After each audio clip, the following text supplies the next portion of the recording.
Hello, anybody. Blender Pretender here, playing with playing with Blender. Can't even speak. Playing with Blender and posting it online for fun. It's been years, hasn't it? For me, I think it's been more than a year, maybe a couple of years since I have done anything like this. Today, I plan to model and record it and then put it online. I'm surprised that my setup still works, right? I just had to dust it off and it still works. My computer's old, so hopefully it'll keep up. Um, but yeah, so today I plan to model something that I hope will be instructional for somebody. I'm doing this for somebody. Maybe they'll be able to follow along and learn how to model something that's a simple model, but it's might seem um, difficult for somebody to do that doesn't really know that much about Blender or just modeling in general, and just to try to figure out which way to go to do more complex or more curvy shapes of a model. I'm going to call it curvy shapes, curvilinear shapes, I guess, if you want to call it. I don't know, but just something that's not just completely just boxy or square. So okay, let's start. Um, First, let's save the file. I've already set up my directory here, so let's just save as. It's a brand new file. I'm going to call it headlight. So essentially, this is a modeling of an asset to be used to generate a rendering that's going to be used to determine, the feasibility of a project or just how a project is going to look. And it's a simple asset. It's just a light that it's used to light a pathway. And with the advent of AI and everything, me personally, I think that for the most part, the fun part about making videos or making something that just doesn't exist, the challenge that there was in that is pretty much being taken away by the AI. But this is still one of those things that needs to be done. If you ask me, I mean, pretty soon maybe there'll be an AI that models things, but for what it's worth, I'm gonna put it out there anyways. If hopefully it still has value, there's still people that model. Now, me personally, I have continued using Blender ever since I stopped doing my videos. I have continued to use Blender, but they're used more for like a CAD engineering kind of purpose, using Blender. I don't use it for doing these kinds of models anymore. So hopefully I remember how to do it effectively and efficiently, and I'm not too, lost in the UI and all that, trying to figure things out. I am using Blender 4.5.1. I'm sure that there's updates to that last point one. Let me see what else. I'm going to be using the screencast keys. Let me turn that on. Let me see. Okay, there you go. I didn't move anything. I just have to. There you go. This came straight from the Blender extensions, but I do notice that it doesn't really show the mouse clicks very well. It's showing the keys, but the mouse clicks just don't seem to show up very well. They show up from the mouse, but they don't show up from my, let me show this screen view here. So they don't show up with a little stylus for the tablet.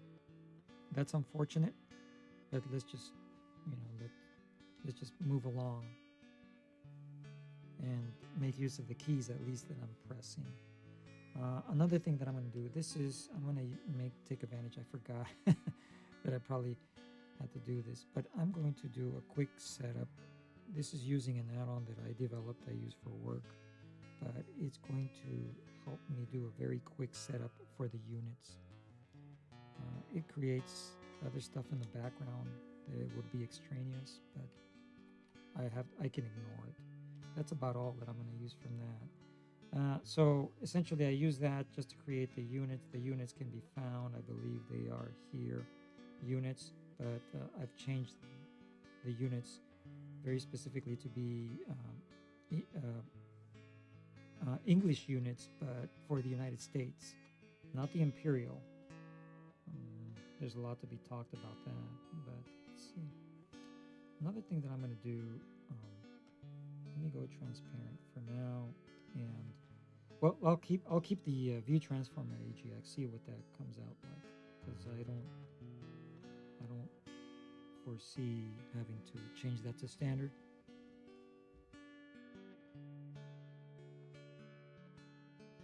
Excuse me, I had to cough there. So okay, so we'll be using view, the tool, the view. Maybe I don't need it that big, so 0.1 and this 1, 2, 3. Yeah, 3 is probably 3 is fine. Let's choose that cube again and zoom into it. There we go. So I'm gonna erase the light for now, and then bring it back when I have. So this is gonna be the object. I'm gonna rename that cube. I don't have to delete it. So let's rename it. I'm just gonna use naming conventions that I've been using with the files that I work. But this is I'm gonna call it ped light. Enter. I hit it for a second. Shift plus C to center the cursor. Let me bring back this guy, see if that helps a little bit too. And I'm going to start inputting image reference. So I've already set up the references. Let me show real quick what this is going to be, by the way. Let me show this. Essentially, it's this guy right here. Let me see if I can make it bigger. So it's a light that is shaped, it's got a curved shape, but it's kind of flat too. Comes out like this. I'm not sure if my cursor visible. Yes, it is. So, I mean, I'm not sure what to call this shape other than flat and curving. And then of course it has some, the feature up here, maybe just for the aesthetic, is like these ridges that, give it a little bit more lines there for the overall form, to have something to break up that flat surface, I suppose. So that's what we're going to do. I've already isolated these. Let me get this off the screen. I've already isolated these and I have them here to use as references. So I'm going to use the front view and Alt G R and S, because it came in relative to my view. Rotate X 90, and I'm going to move it back on the Y. Grab Y about 15 and add another image reference. I'm going to use the side view. Alt R, rotate X 90, and then rotate Z. It's 92. And then grab X minus 15, and then shift add image reference. Top view, I think. Import Alt R and scale. So this one, I just need to rotate this one minus 90, and then grab Z minus 15. Okay, let me save that. While I'm at it, I'm going to add a collection. If I hover over this collection, the overall scene collection, and press C, or anywhere really, if I press C, like here, I can create more collections, right? Delete that one, and delete. I really just want this one. Miscellaneous. I'm going to take these references in here, and I think front. One was side, and that was top, not with a bracket. Okay, now for those references, I'm going to select this front one, for example. The reference planes that come in, they have a few little extra things that you can mess with other than just an image plane, because we can do an image plane, but then you'd have to deal with it as a regular 3D object. But so these allow you, for example, let me Alt+H unhide the cube so I can demonstrate this a little bit better. It has some options as to whether you want it to show in orthographic or perspective. I'm going to say no on the perspective, but I want it to show in the orthographic. So when I go 1 on the number pad to see it in the orthographic, I can see it there. The other thing that I want is I want these settings here. One is whether it's going to show on the front of the object, which in this case it does. And I also don't want it to show if you pan around, for example, shift. So for example, 1 is the front view, but if I do, I believe shift 1 is, oh no, that went to the top view. So 1, which is the side view? I forgot. I already forgot. Which is the back view? Is it 9? Nope. 1, 3, side, 7, top. Shift 7 gives you the, oh no, it's a little mixed. So that's the back view, shift 7. So 7 is top. Shift 7 should be the bottom view, and shift 1 should be the back view. A little backwards there on the. Maybe they decided to change it for some reason. I'm talking in Blender. I'm used to different way of looking at it. But anyways, what I'm getting at is that if you rotate around. By the way, if you use the arrow keys on the number pad, you can rotate. But what I'm showing there is that because I toggle that option right there, you don't see it if I were to see it from the back view. Now I'm going to take that one also and give it 0.2. Let me hide this for a second. I think that's good. Let me see if it's going to be visible in the compression also. See if we can see things. I can see some vertices there. Maybe they'll come through. I think this is okay. I'm looking for an option that is going to be as clear as possible on the recording. And with all of these other images and things that you add, sometimes you can't really discern. So that's what I'm looking at right now. Yeah, it'll come through. Unless, of course, it gets compressed when it gets served up to the people that are watching the video. You know what? I'm going to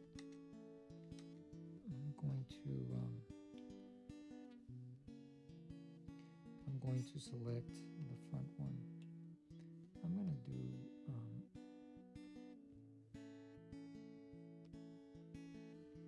no. I'm going to keep the perspective. Keep it like that. So I'm going to select this, go front, 2, and then select that one also, front.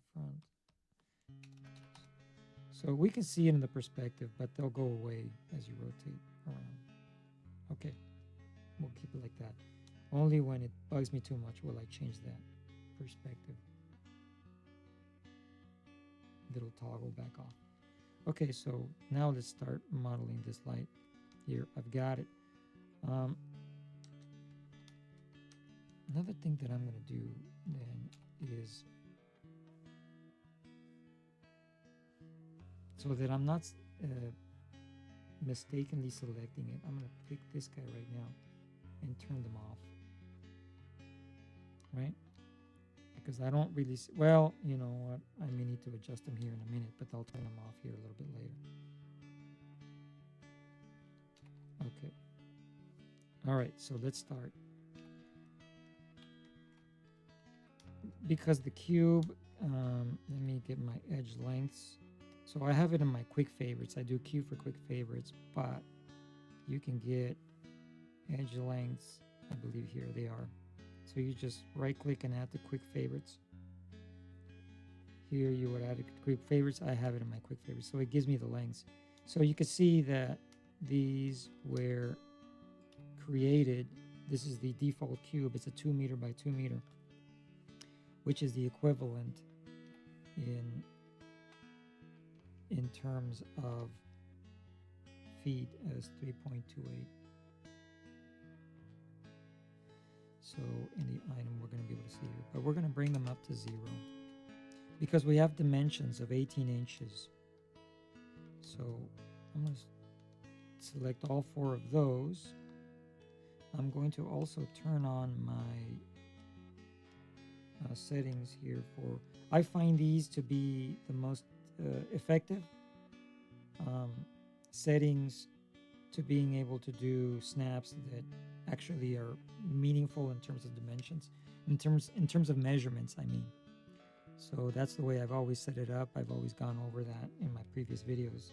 Again, this is, I go active vertex and then snap only to vertex, and then affect move, rotate, and scale. Affect all 3 of those. All right, grab in the Z. Oh, you want to make sure this is off, by the way, when you do that, because otherwise they will merge. Grab Z and snap to this one, and then grab Z, go back up. I'm just going to put an arbitrary distance, and in the redo panel here, I'll do 18 divided by 12. I'm going to move that. I can see where the screencast keys are going to conflict with this, so maybe there's a way for me to move it, and there should be offset Y. I'll go that far, right there. Also hide that so we got more room, and then go like this. How about that? Maybe that works. Okay, so we got more room to look at stuff. Okay, so that is 18. So that's why I need to select this guy then, because I'm gonna go grab on the Y. Is it locked or what? Grab Y. Oh, because I'm grab Z. Grab Z. And I'll just eyeball it. Grab Z. Put it right there. And then I'm going to use the medium point, or rather use the, I just centered the cursor one period here to get the 3D cursor. So I'm going to use the 3D cursor as the pivot point, scale shift Y.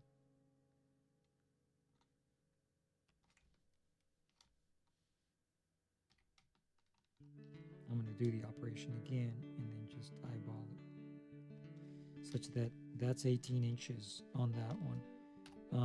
Now I got to make this one work. So grab Z. I'm going to use the grid. Grab Z. Okay, and now scale shift Y. Oh, this is X because we're looking down the X axis. Scale shift X.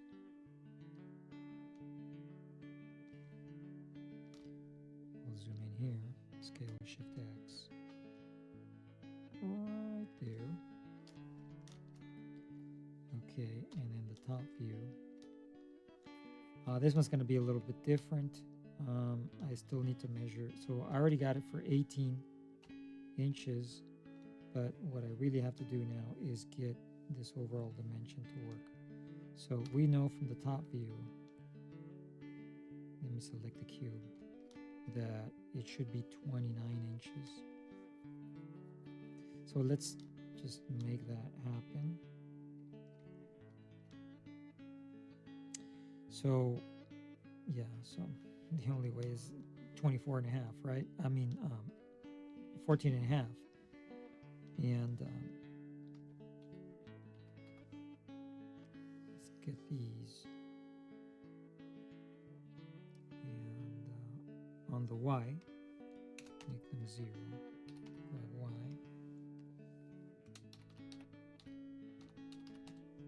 Oh, the negative. Negative 14.5 divided by 12. Okay. Yeah. Grab those.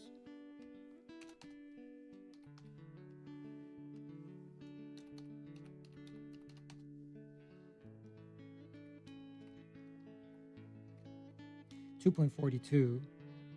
Let me double check that. I'm just going to grab Z. and use this as a calculator. 29, 12, 2.42. So Control Z. All right. Okay, so I got that. Oh, it okay, so it's way off. We may be able, no, we won't. So let me select the plane now.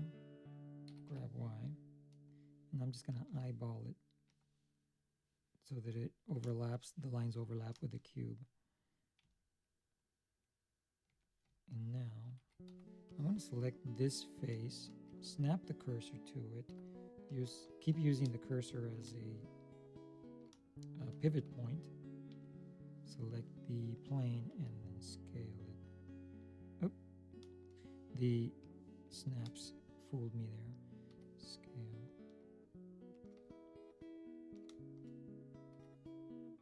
Because I didn't do the Shift Z, I changed the location of that plane.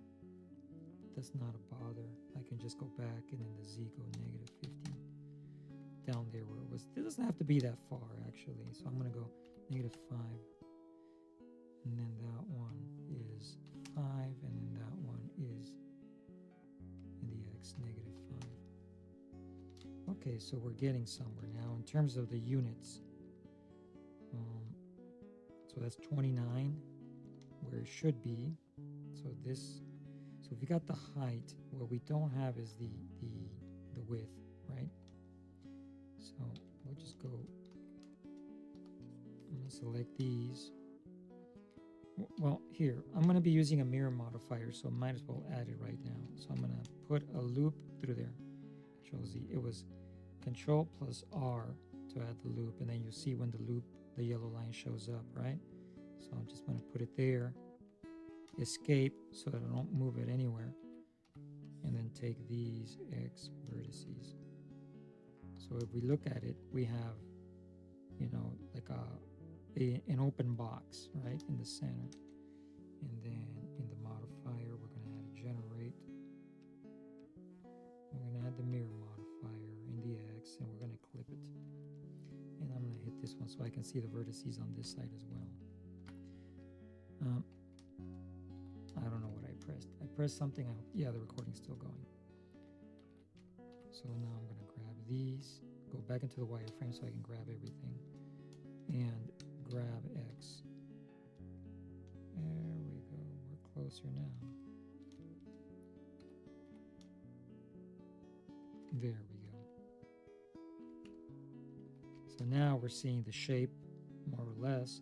If we look at the side view, we can see where this fits. It's a little off the image in the back there, but I'll adjust it. Grab X, Y rather. Seems to fit. Let me see. Grab Y. There we go. And the front view. Oh, look, it seems to fit as well. Now, because they were eyeballed as to the center, I can see where these are going to be a little bit off. It's okay. We just got to get it to look a little bit. I have my cheers. I have my drink here to accompany me while I do this.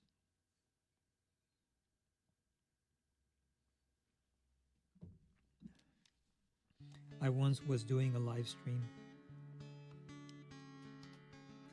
and a person, yeah, okay, I think I got it. And a person trolled me saying, don't forget to save, because I kept saving, Control save, Control save. I've learned that if you go too fast, Control save, sometimes Blender can get a little messed up. Especially when you have a heavy scene. You go Control save a bunch of times. I've actually gotten a file corrupted. All right. So we need the flat shape. What's the best way to do this one? I could have started with like a curve, let's say, but I did the cube first because I needed to get all of these reference images to the dimensions that they need to be in order to provide me, the correct guidance, right? I can delete the cube right now and just start with, let's say, a curve and then maybe give it some depth. But I'm going to stick with the cube since I have that already.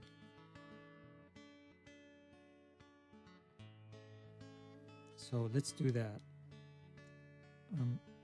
I'm going to move this one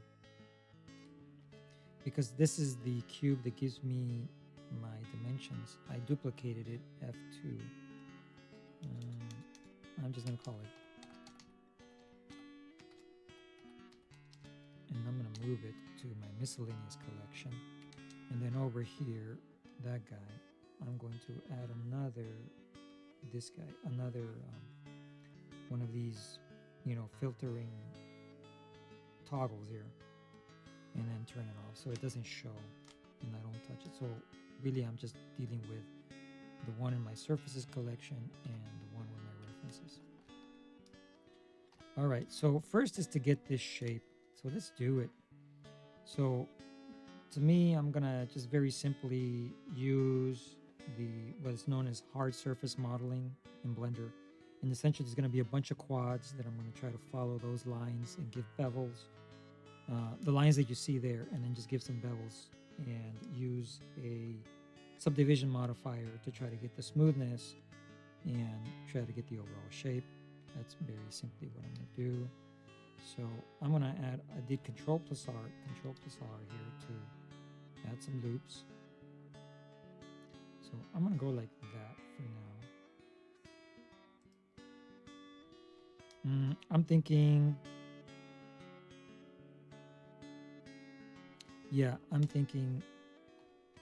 I really want these quads to curve, and I'll do that right now in an awkward kind of way, but let's take all of these and grab in the Z. All right.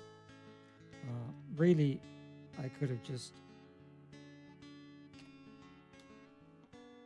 started extruding like this. Let's say I started with a square and started extruding like this. Probably would have been faster. I'm going to go into the sculpt mode. I'm going to use the grab brush, but I'm going to use the fall off for projected. That way, and then shift off. Just don't get super confused with this. It's just essentially using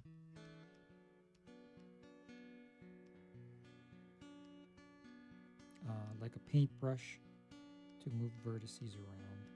That's it.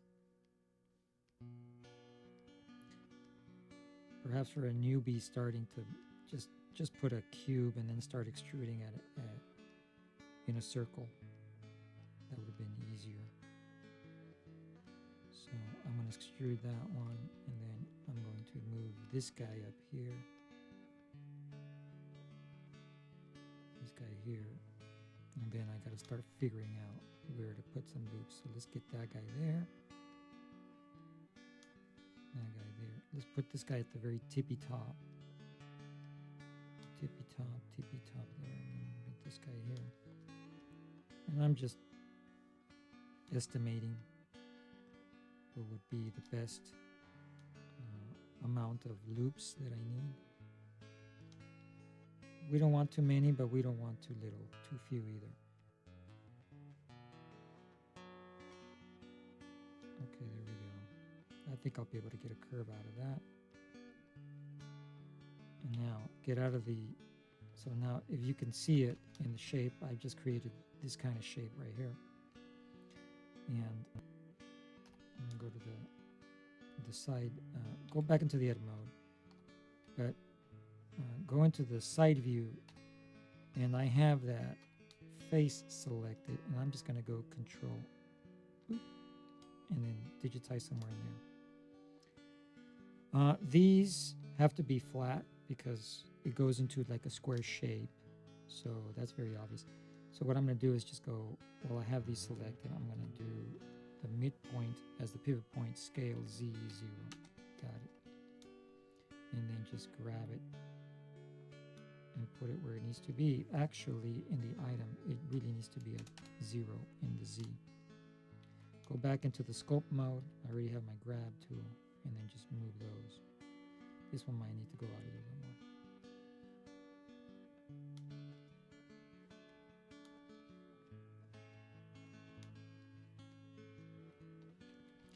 So now we can start seeing that it follows that shape in the side view. In the front view, it does nothing like that, right?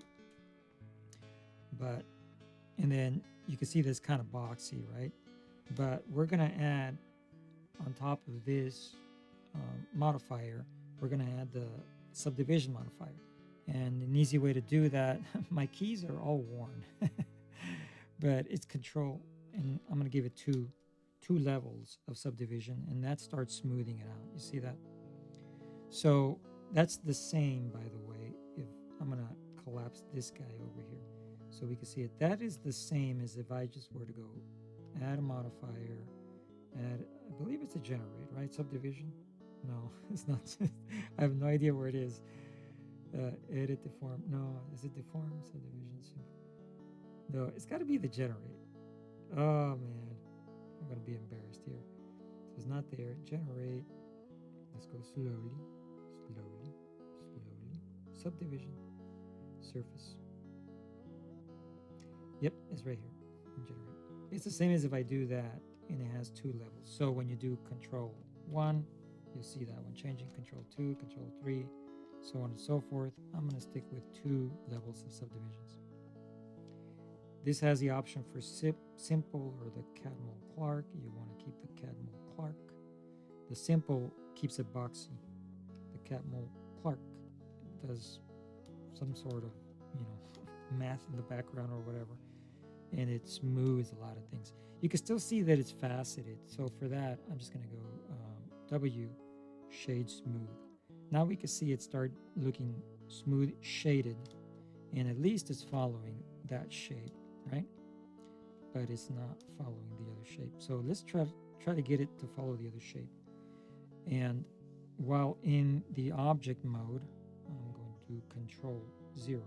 I'm going to do, I need to speak better, especially if I'm going to recording. I'm going to hit Q. I have wireframes in my quick favorites, but that is also, is this in the right spot? Yeah, it is. Let me make that bigger. That is also, well, probably not beneficial for now. Here, no, not there. Is it there? Quick favorites wireframe. Yeah, it's here. This guy right here. So Q wireframe turns that on. I just want to be able to see the edges that I'm working with, and hopefully it's not too terrible for the screen recording. Well, what I need, let me just see, is some subdivisions. Let me turn my annotations yellow. Those are going to really stick out, I think. There we go. So what I really need is some subdivisions, I think. Oh. Then I'm going to create some subdivisions. And then I really need some of these vertices to be pushed in, so that at the end, there's just no way around it. We're going to have some subdivisions that do this. And they get really tight down here.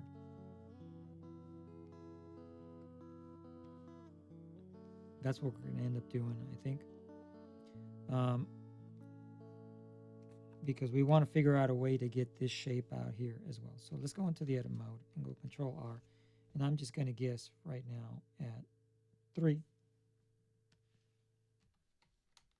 Q. I'm going to shut off the edge lengths for now. So, okay.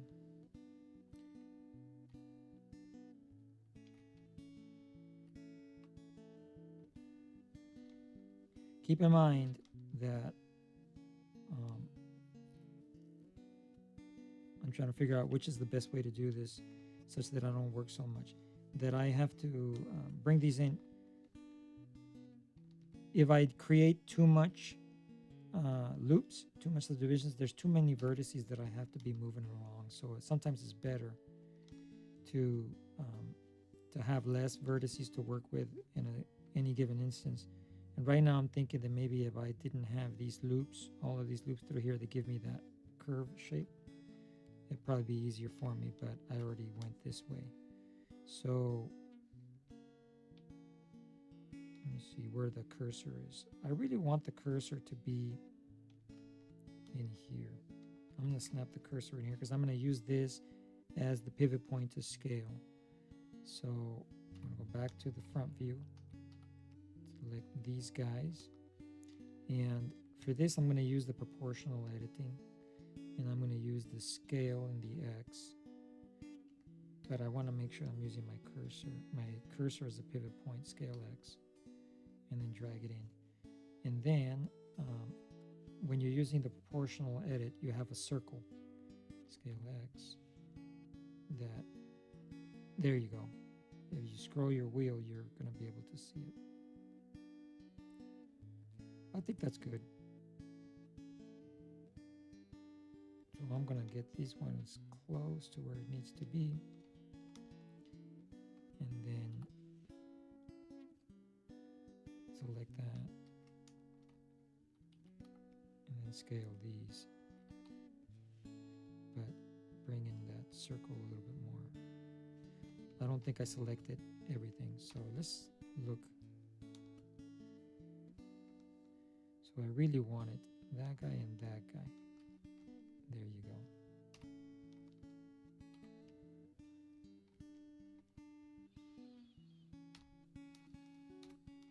I used the slash, by the way, to go into the local view so that I don't have to see the background. Scale X. Because I'm selecting these. Scale X.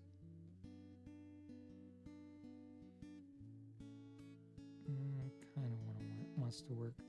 You can see something funny happening there. Scale X.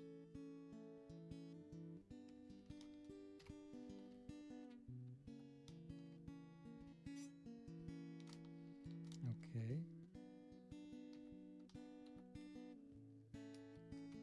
I'm going to do the same.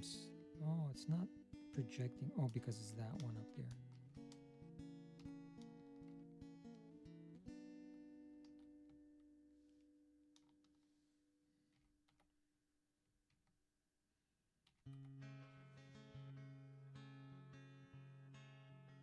That's about as good. Now I'm just going to use the grab tool and move them. And again, I want to make sure it's projected.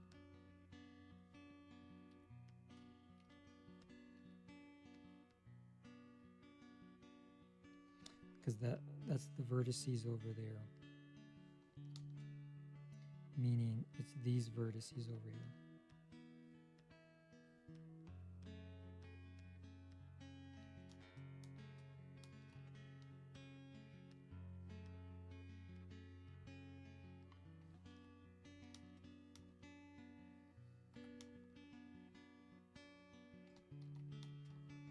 We can also see it as it, as the shape, the smooth shape with the subdivision modifier when you're sculpting. Right now I'm using the sculpting. I'm seeing that I may need to lose some quads. I don't think so. I'll just keep them. But I'm already losing the what can I say? I'm already losing the order between them.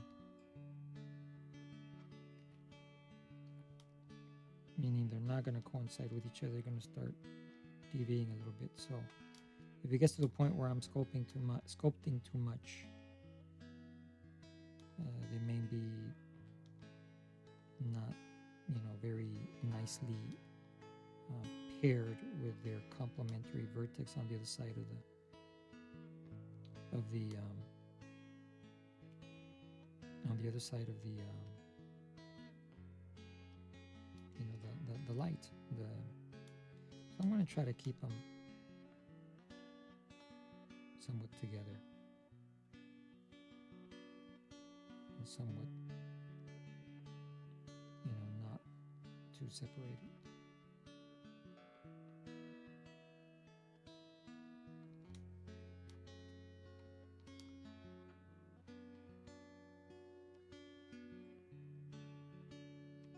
For this, I'm just moving my view until it kind of works.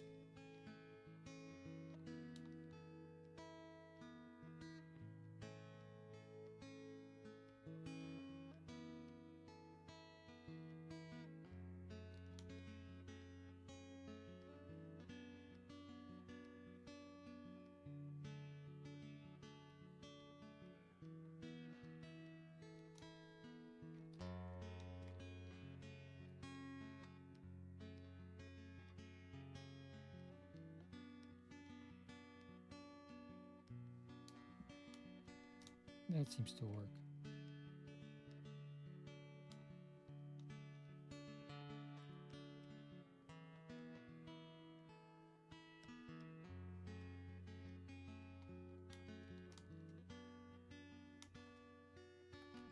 All right.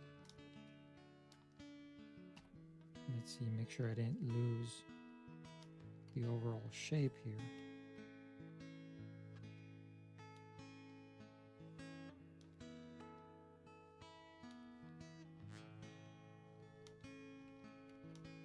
Control 0. For this edge over here, all I'm going to do is cut a loop. I'm going to press E twice to make sure it's even with the bottom one. And then just bring it and get it close. So now you start seeing that you get a sharper, you know,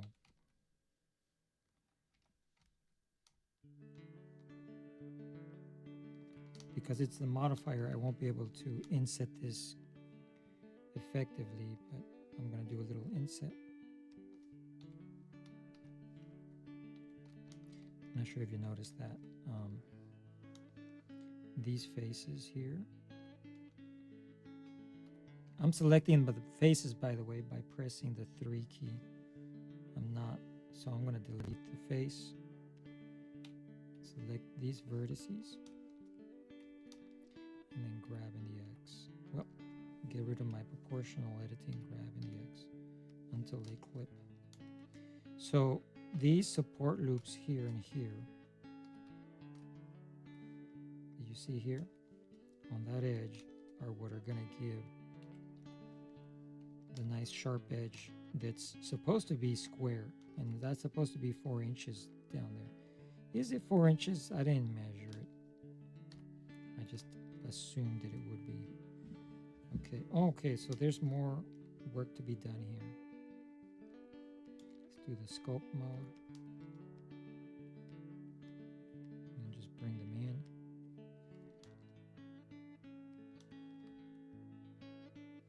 And try to, you know, fit that shape.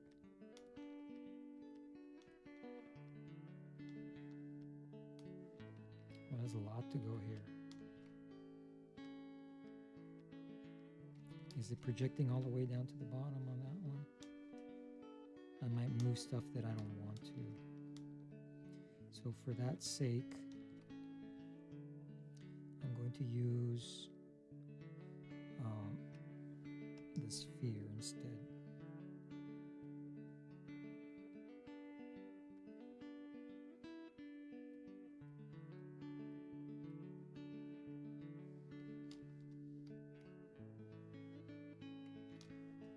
What's going to happen, I don't need to move these so much, because what's going to happen is I need a loop. This one,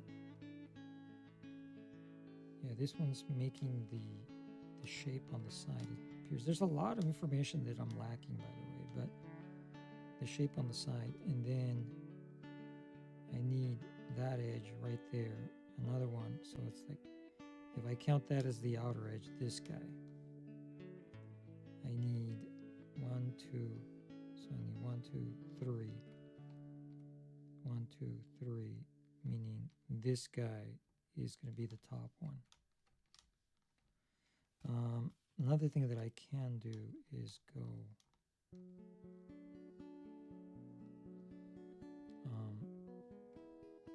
is have an inset some of these faces and then extrude them up, and I think that gives me that, it's going to give me that shape that you see there. Again, I'm making stuff up as I go along here because I'm lacking some information. So maybe, possibly, so from here, 1, 2. I'm going to massage only the top ones here, not the bottom ones. I'm going to leave them alone for now. But the top ones, I'm going to move them around a little bit. So move this guy over here, this guy over here. And I may need another loop here, right? And in the sculpt mode, in the projected, I'm going to bring it down like this. Bring this guy up like that. And now bring that guy up like that. Does that work? Not really, because I need to get down low here. So here's what I'm going to do. Bring these guys down.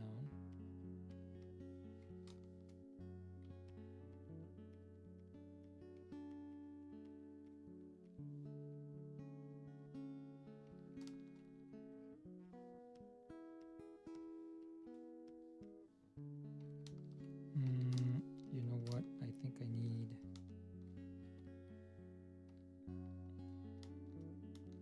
by that shape. So I do need to reference this. Let me see this guy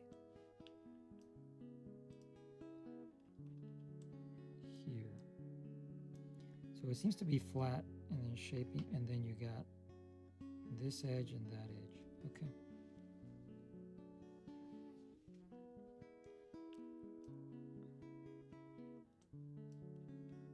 I'm going to keep that in the other screen so I can look at it. So how does that work? That means that these guys need to be pretty narrow because it's curving up. Maybe that's why you see it like that. Yeah, there's a curve. So that's what's happening. So I'm going to bring these down like this. And go back to the sphere. And then basically curve them up. And there we go.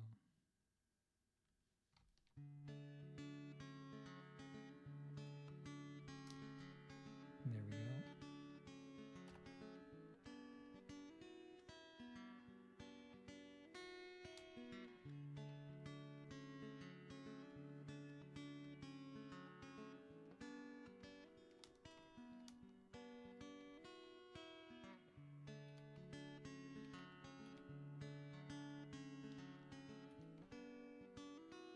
I'm getting rid of the background images because they're bugging me right now.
Okay. Starting to see more or less the shape. But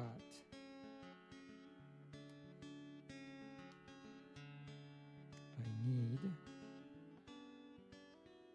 what I'm going to do, let's look at the reference. So I need an edge.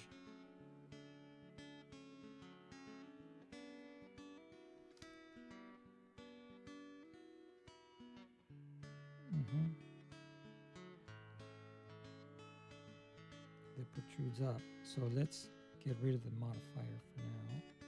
Control plus 0.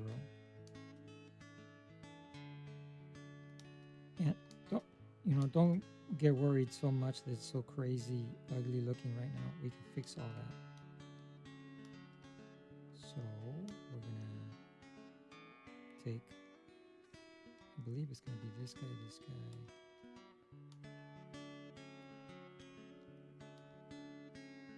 Well, let me bring these guys down a little bit.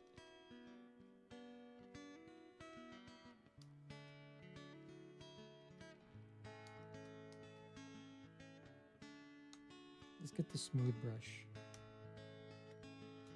Where's the smooth brush? This guy. Gotta be really subtle with that one because it's really tough.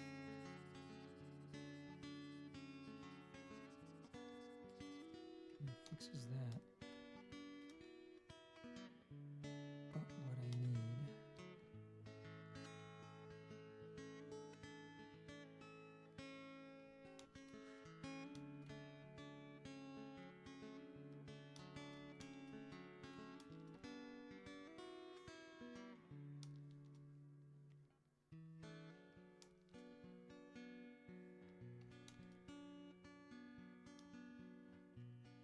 yeah, I believe it's gonna be these. So it's gonna be those guys. How far though? I'm gonna go this far and see if that doesn't hurt me.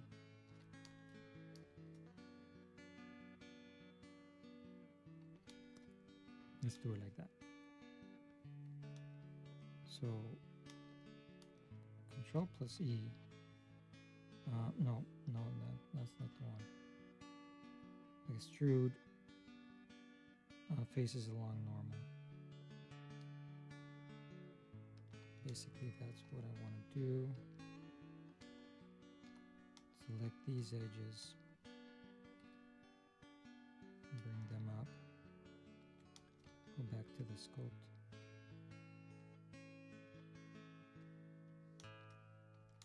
I believe that's how it's gonna, oh no.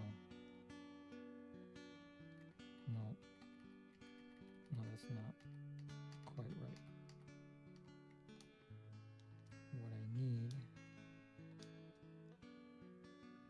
What I need is,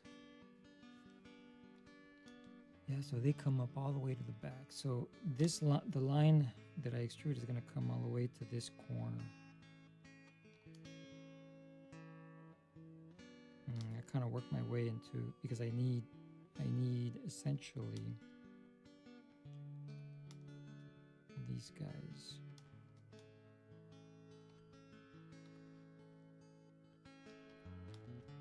There you go. So I need those guys. I did join. I selected two vertices and joined them. And then I need these guys to go into that. Let me see if I can work that.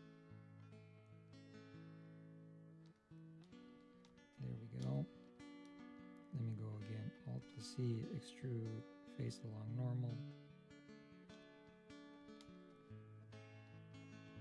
Let me take these, Control X.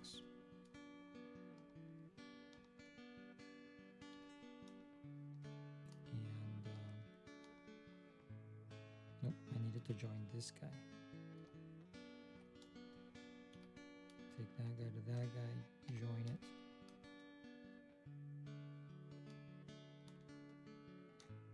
Join, Control X. So I got my quads going through here, and this is the triangle through here. I'm gonna need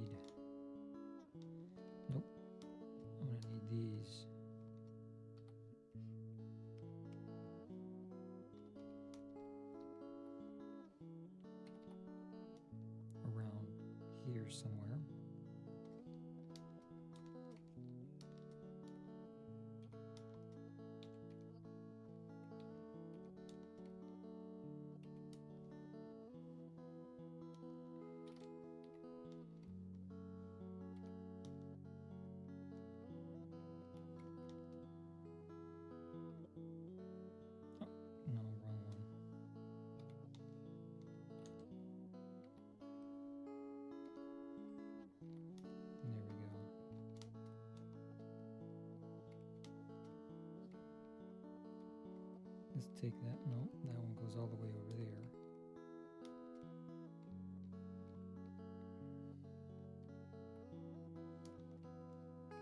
Get rid of that one.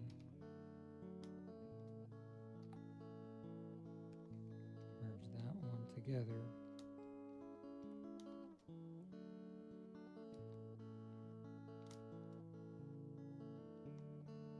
And then take this loop.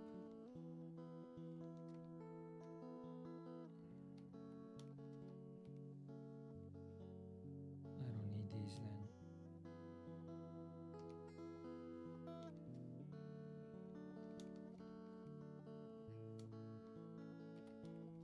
Take that one out.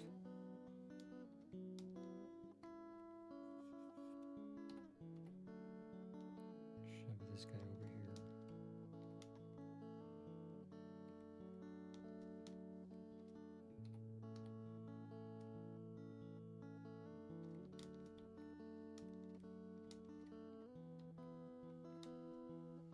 We are going to need an edge going through here. That's fine.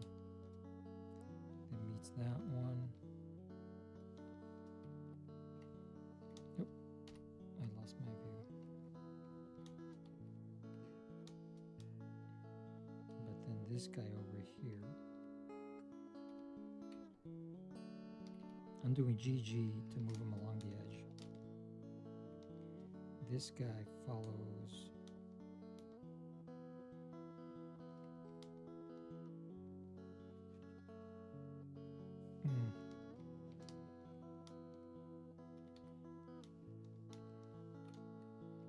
Join that guy there.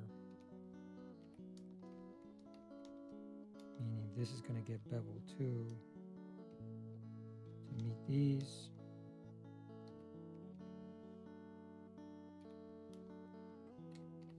That goes to that. That's fine.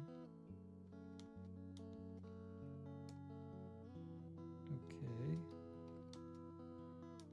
I think that'll work.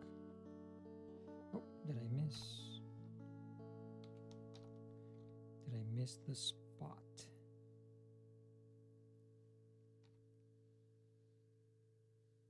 I think I needed to extrude these guys as well. I may have missed that.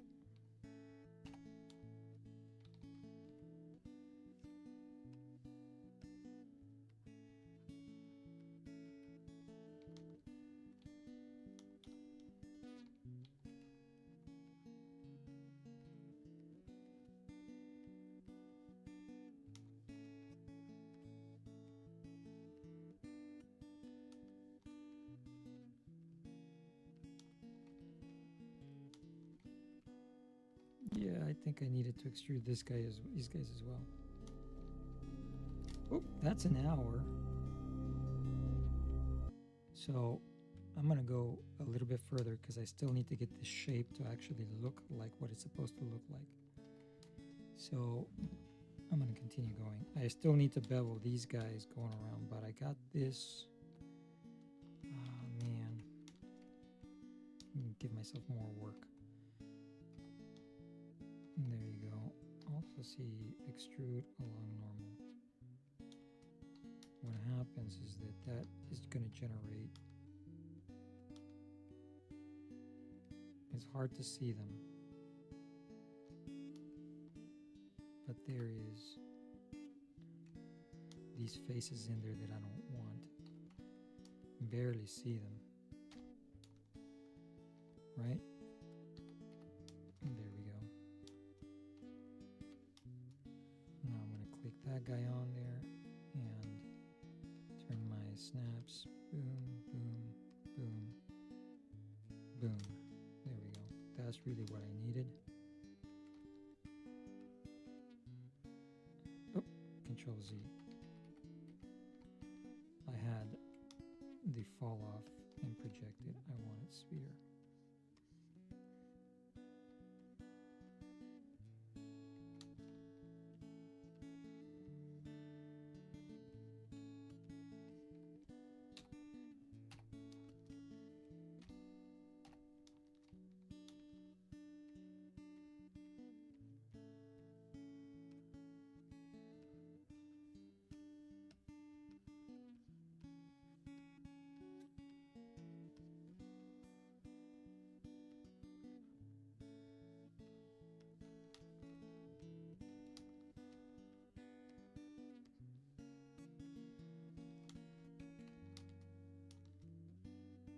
Okay. Let's look at sphere.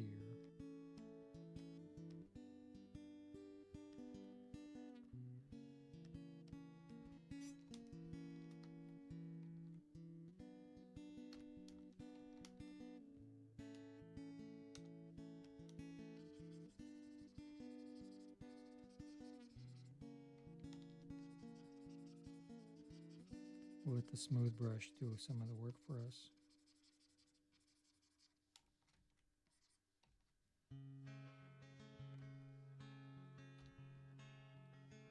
There we go.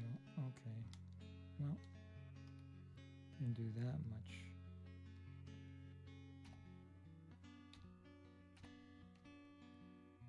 Yeah, did a little bit too much work for us.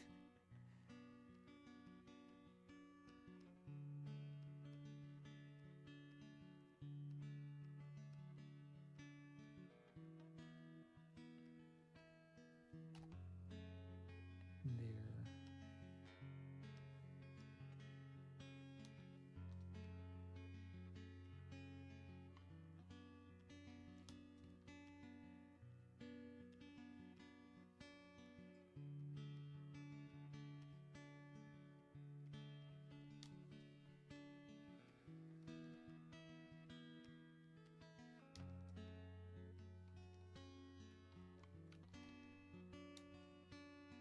Okay, let's look at the top again.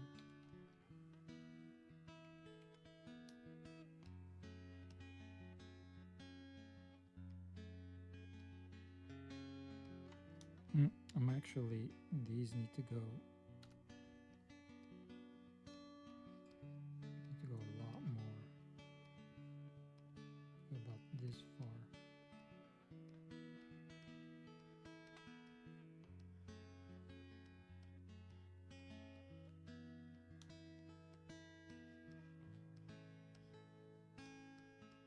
There we go.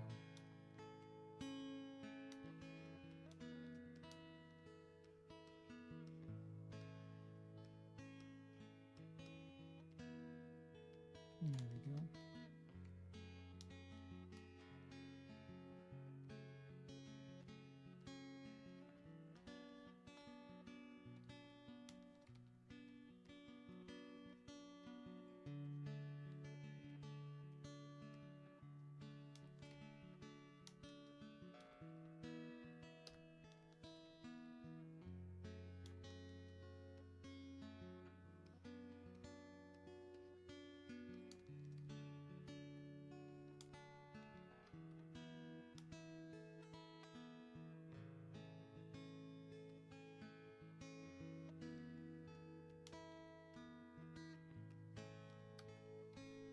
It's like a cobra. I'm going to call it a cobra light.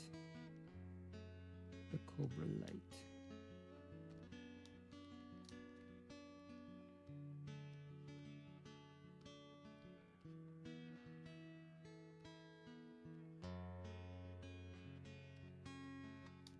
There we go. Little bit better. Not a whole lot. These need to move. Grab X to around there. Grab X around there. Okay, Control 2. So we could start seeing the shape a little bit, maybe, of this cobra light. I need to continue this bevel all around, but before doing that, I'm going to bevel this one too. There's like what appears to be a support. I think that's what this is, a support. Let's see. Yeah, and you can see it here. Let's look at that. So this is a support that I have no idea how that actually looks. I mean, right now to get the overall shape, I can bevel these. I can obviously smooth it out the best I can, bevel some of these. I may be able to extrude a little something that gives a subtle indication of a support there, but I think these are openings. This black part here and here are opening. So let's figure out how to do that. Well, let's get rid of the. Is that good over here? No, too high. Let's sculpt this down further.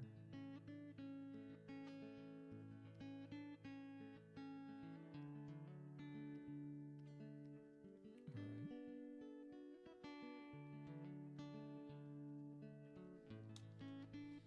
That's too high.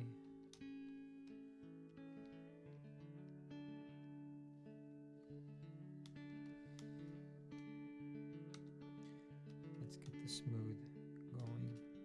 Very subtle. I'm trying to do it on the mirror side. It won't do it.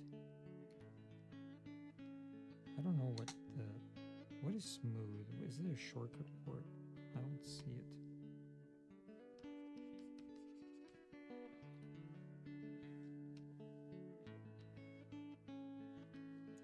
Oh, I may have moved stuff in the back there with my projection. Too bad.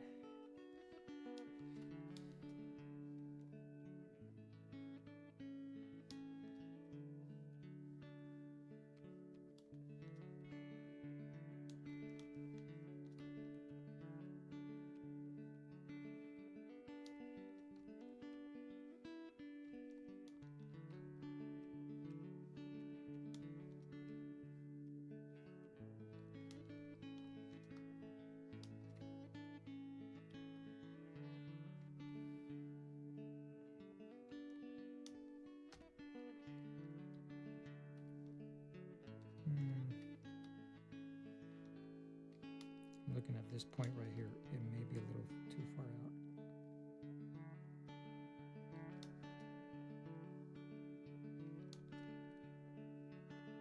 Like that.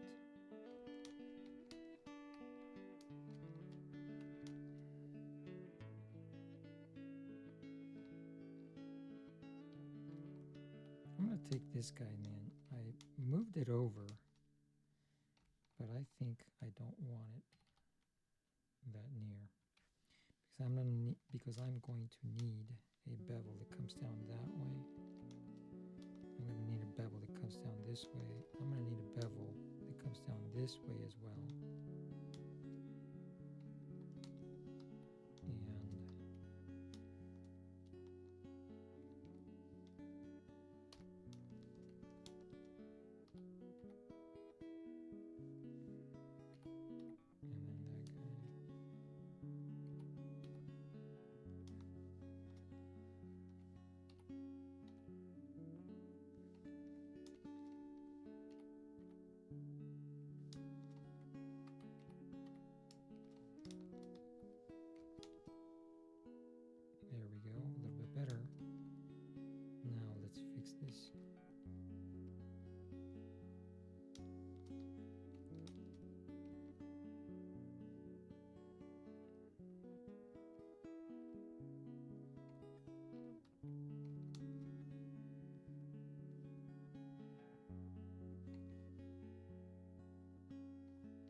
So I'm going to go grab Shift Z and I'm going to hit the snaps. Get rid of this guy.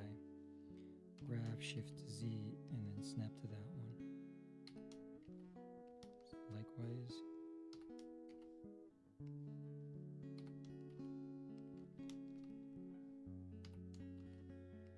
There we go.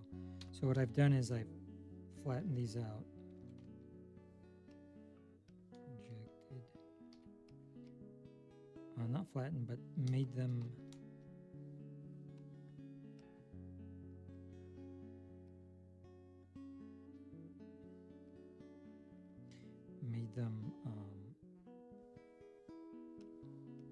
what's the term I'm trying to think of?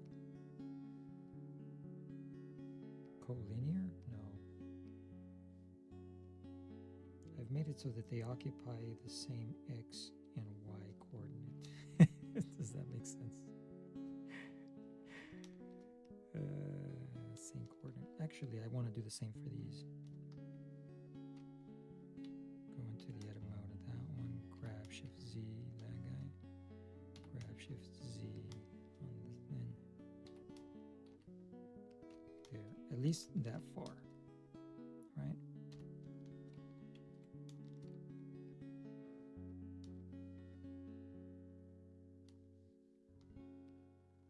This is where it starts curving down, so I don't really want them to be underneath each other.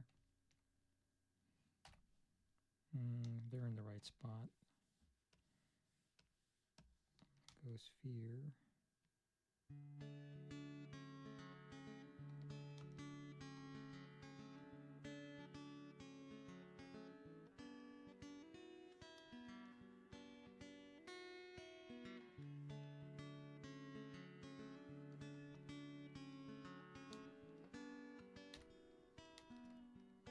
I'll leave that there.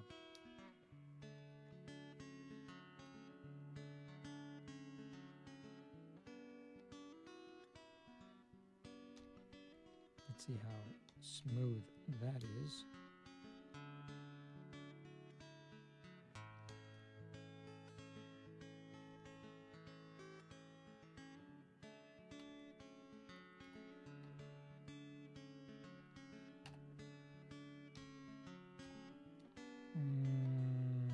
No. They really should be a lot closer together. So I'm going to go from here to here.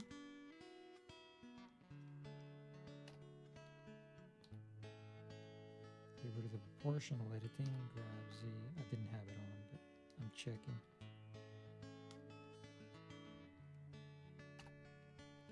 Grab Z.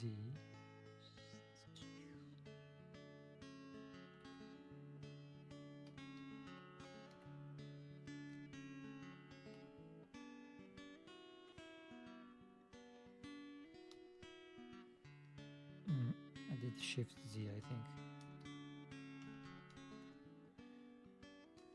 I'm trying to get the wireframe. Is it Control Z? I forgot which one it is. I want this guy off, this guy on. There.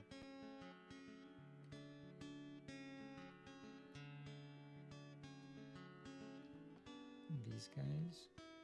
Grab Z.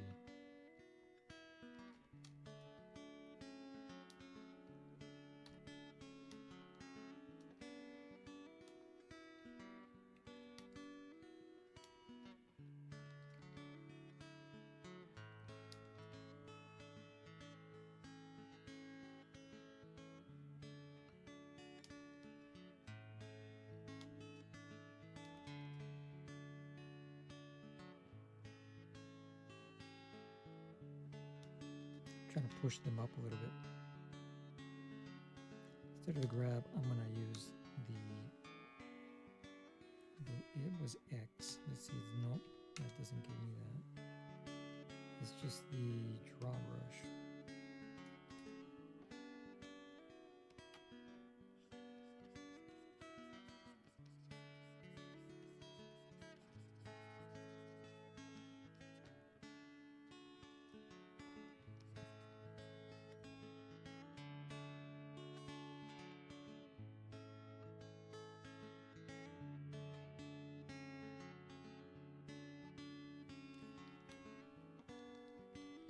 I have to cough here in a minute. A little while ago, my microphone, yes, it's still on. Okay.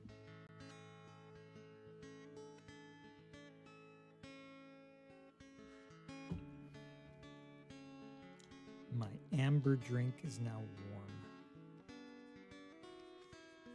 I'm really can't get that one, I think, because it's on the clipping edge of the modifier. It seems to not want to get it. There, it's getting it.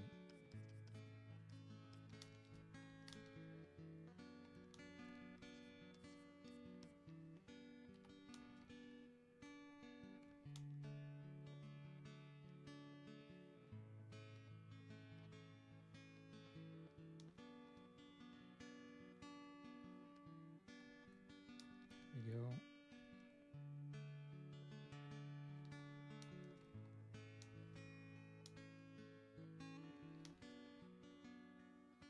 I still think it's a little too thick, but you can't have it that thin. That's the other thing.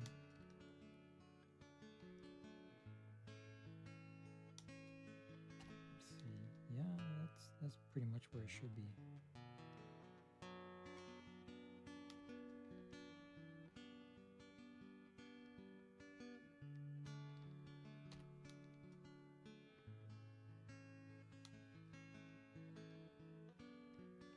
I need a circle here too. That's the other thing.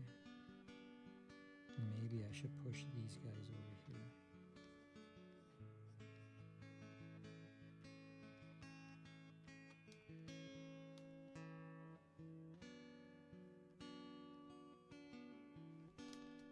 I have no idea what that circle actually does.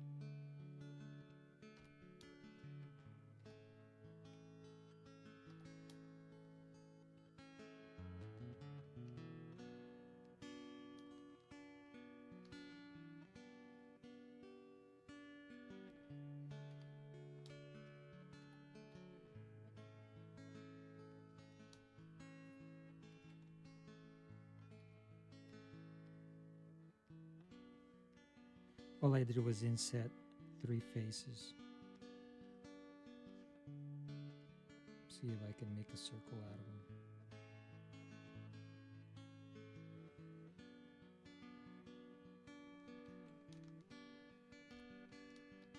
I got no idea how that's supposed to look. Really, I don't. For example, when you see it from that view, I don't know if it's like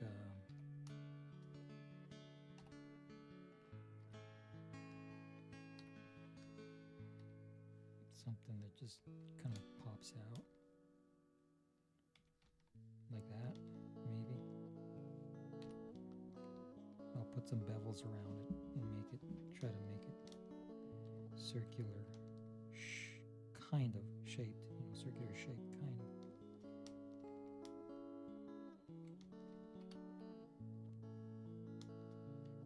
All right. Control 0.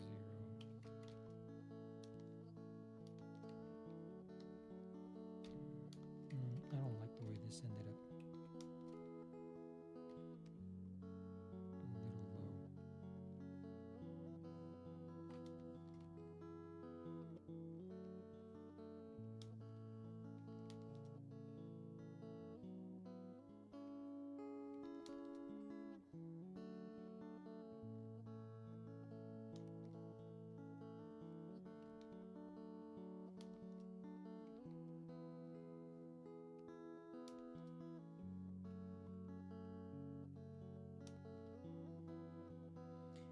Hard to believe I used to do this live. I'm already tired. I did it after work. I used to come home from work and I was really trying to get a bunch of models done, and I wanted to get involved in animating and all that. Putting a lot of work into that. Just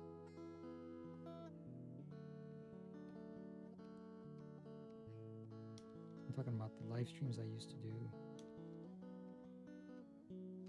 I'm already tired.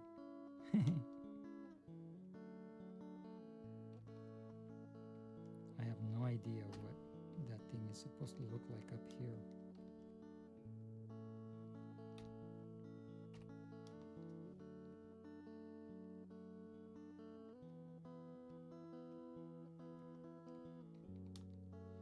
It doesn't help that I'm having an adult beverage either.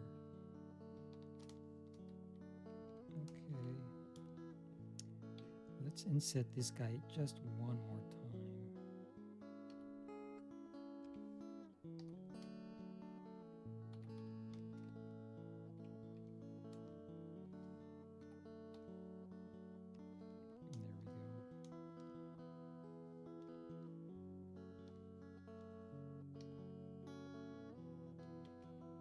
The snaps are messing with me.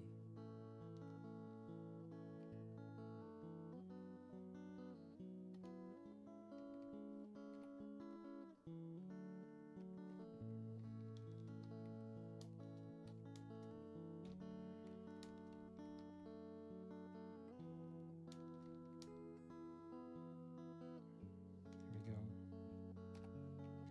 Grab Z just a tiny bit. Not the best geometry here.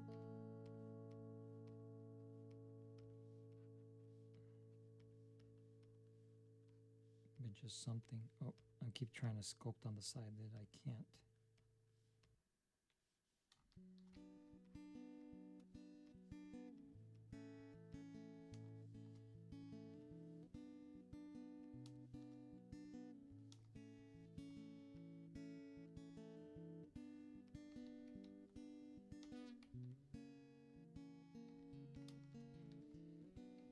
I'm going to pretend that that's, because I'm blended pretender, I'm going to pretend that that's good.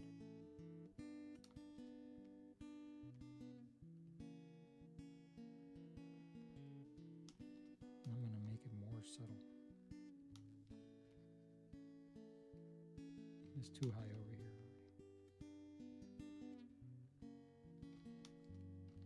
This is the head of the cobra.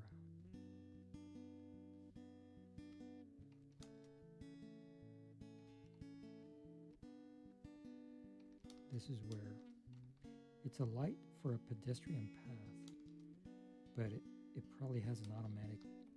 I'm going to make up a story here. It has an automatic light switch, right? It turns on automatically when it hears the footsteps. So you hear the crunch, crunch, crunch of somebody walking on a trail or on a sidewalk. And then it turns on. But it turns on with the brightness of the sun to the point where it stings people in the eye. So you call it the cobra. Cobra.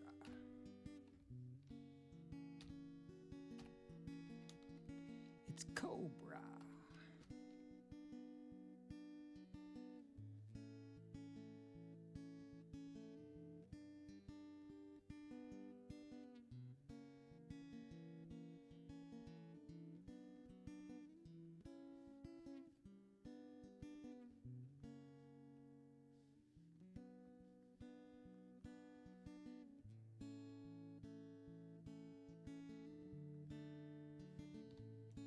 It's cobra.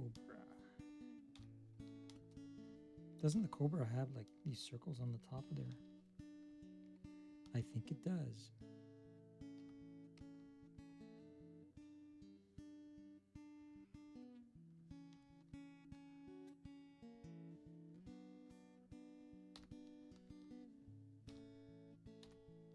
Let's make sure we're on the right line there.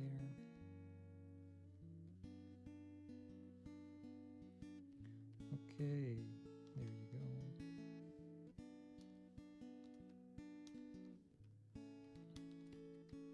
Now let's figure out we're going to make this join over here, because we're going to have a bevel coming like this.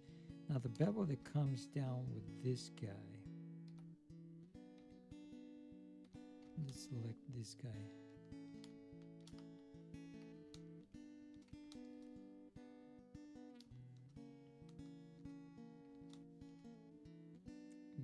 Yeah, just about that guy. So it seems to match the shape there. Seems to match the shape a little bit here. Oh, I'm a little off here. I'm good here, but I'm off here.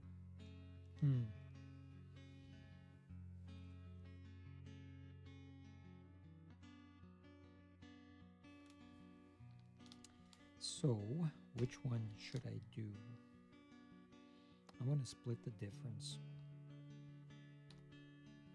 Again, I'm just using these. I'm going to take these two vertices, grab X, and then just split the difference.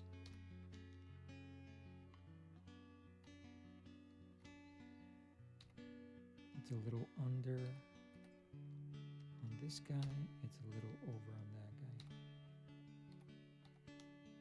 I'm using these drawings that are very pixelated, not very good.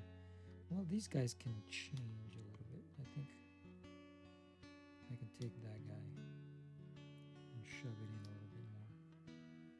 So let's see what is this guy? This guy's at 0.399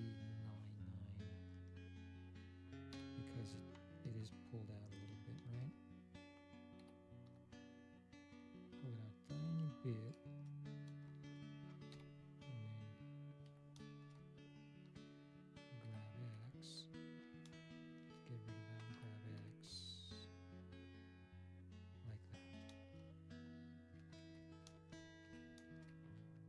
Smooth these guys out.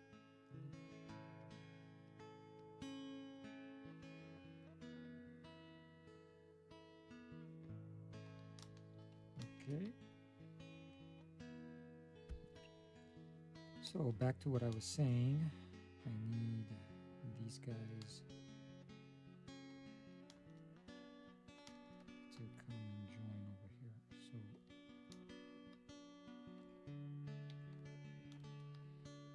I'm gonna get rid of that guy for now. No, let's keep him for now then.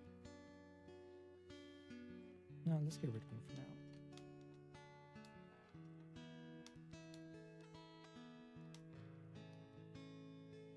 Grab Y.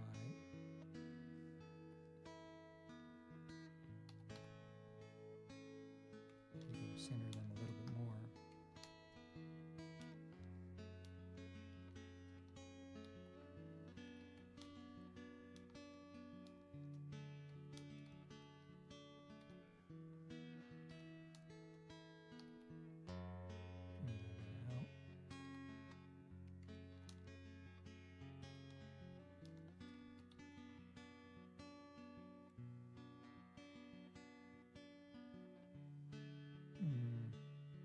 Let's see.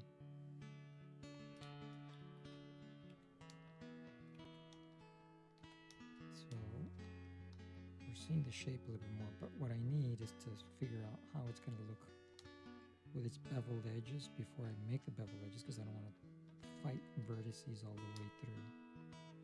So that seems to have the shape. It could do better. I need the edges here. I'm going to add the low bevels here and fix that. And it seems to meet here. So I got to split the difference between this and this, because I'm right on the line there, but here I still need to go more out that way. So what I'm going to do is go back, Control 0. I'm using Control plus the numbers on top of the keyboard to toggle this guy over here, basically moving this guy over here. But what I'm gonna do, yeah, I think I got it. Maybe, no, I think I left it. That's fine. Let's see how it works. I'm gonna take, in the edit mode, take these guys.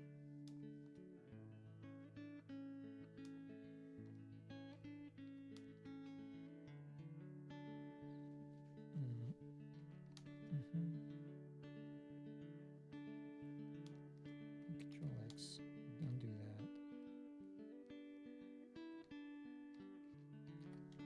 Undo that. That.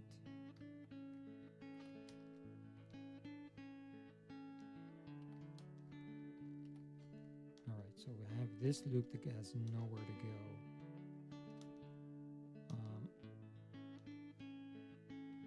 And then you have this loop that's going to have a bevel that has nowhere to go. So let's figure that out here in a minute.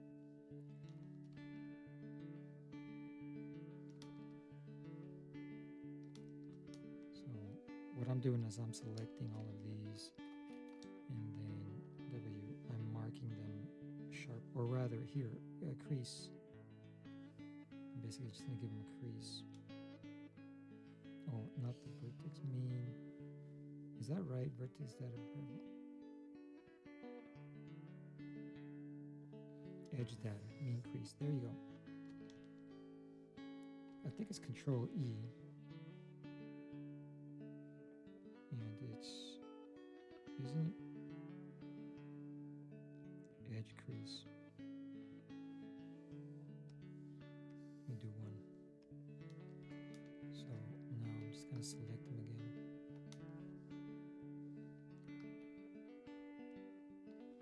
Can I select edge crease? Tag crease.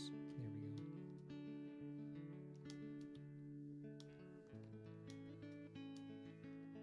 Up to this guy. Let's get rid of the background stuff. So we got that.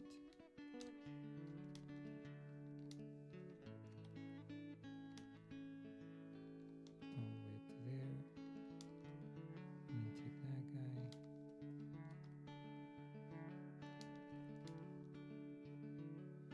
Okay, so this crease also gets lost.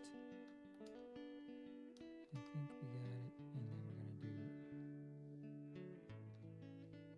do this guy. And that guy.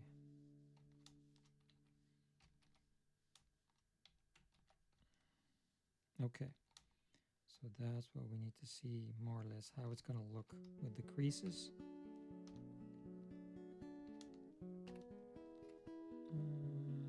Seems to follow, needs to get narrow here, meaning the wing here gets narrow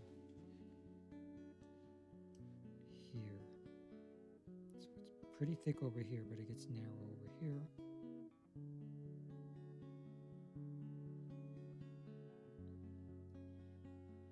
And I think that's it. So right around there, it gets a little narrow. And then this guy runs in a little bit more. That seems to be it. It seems to follow this shape right now. Maybe Control 0. Projected. Do I want it? Project.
I'm selecting these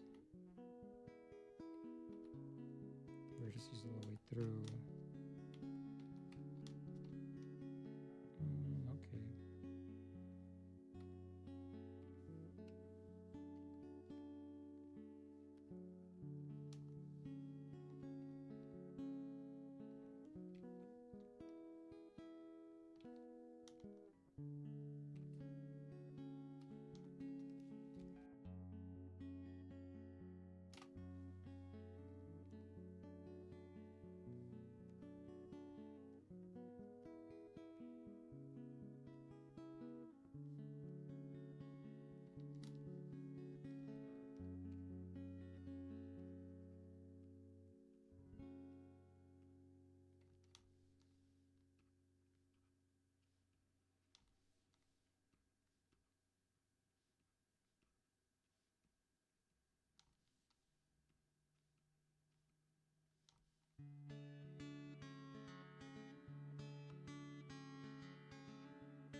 Okay. You can see here now it gets really narrow here. So what I'm looking at is this shape like this, and then looking at it like this, for example, there versus there. It's close, but not quite. I see something where I missed the crease, I think. Oh no, I got it. I got the creases right there. Did I get the creases over here? I did. So now I just need to do a little more cleanup over here.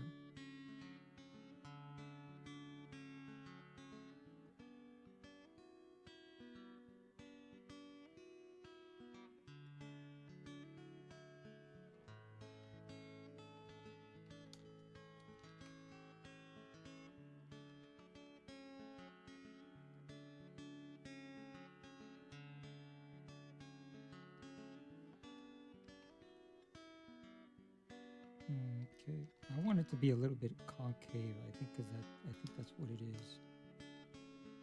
It's concave.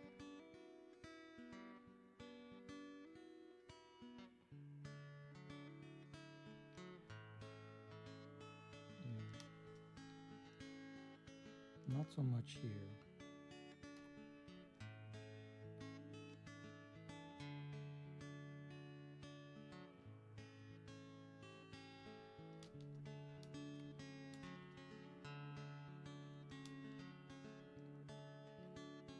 I'm going to use the draw brush on this one.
Hmm.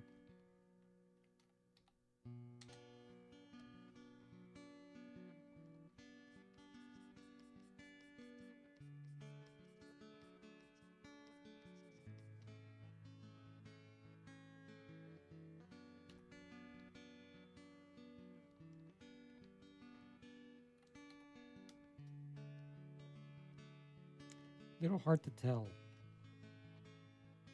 Unless I had a better way, maybe I can use the function to smooth vertices. It's a little hard to tell for me that it's going to have a nice concave shape. But I think this is close enough.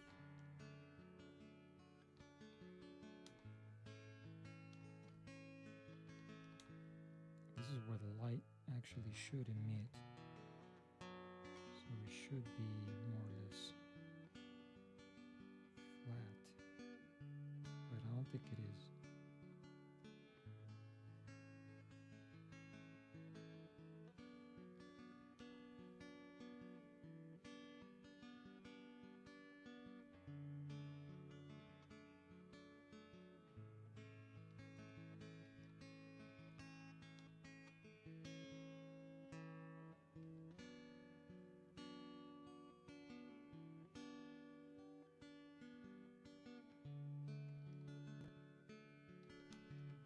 Okay. So there we go. Nice and thin here at the snake, at the point of the snake.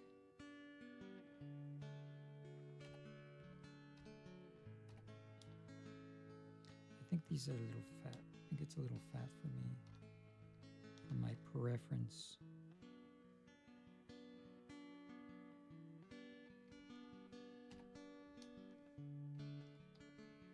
The amount of speed with which it increases.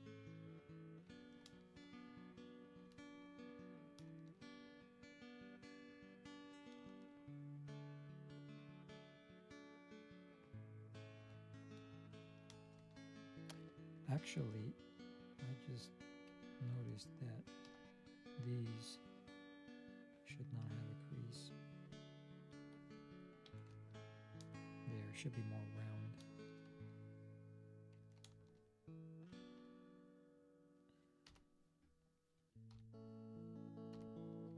I think it meets more or less what we need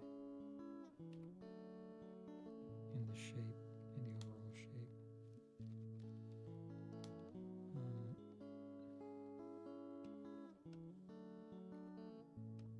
I think it needs to move out a little bit more though.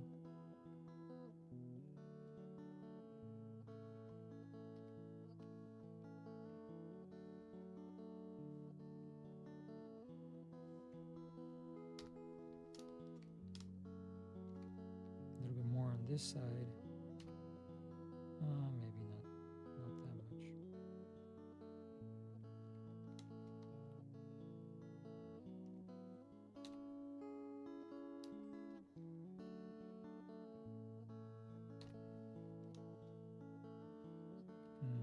I'm seeing the problem.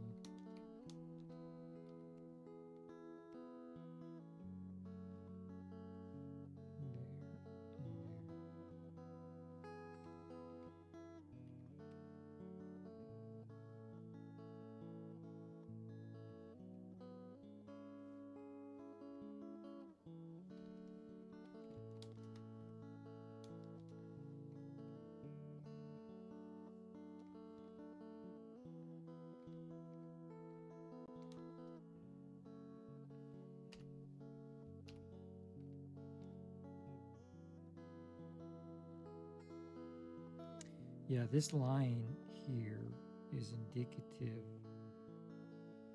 of, let's hide this. I believe this line is indicative of the,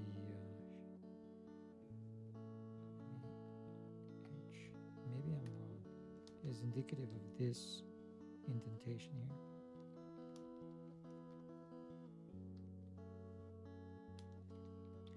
But I don't see it here.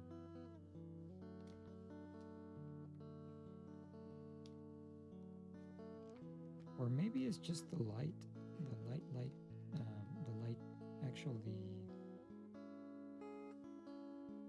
the shape of the light underneath it.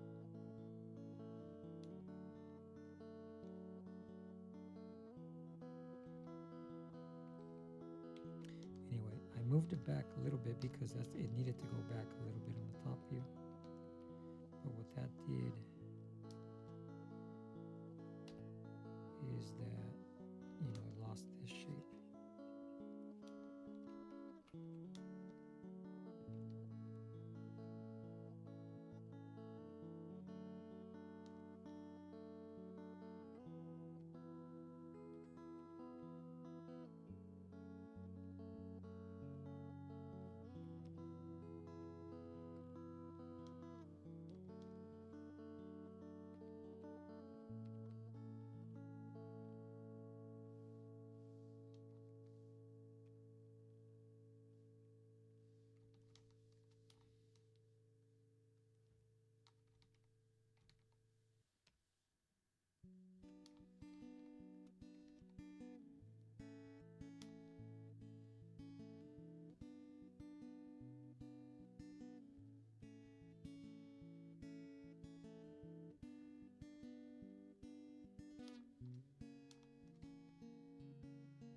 I don't think I played my other warning for 2 hours. I'm sure they were at 2 hours now. We're getting very close to 2 hours. So I really got to get to the point where I wrap it up.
Mm-hmm.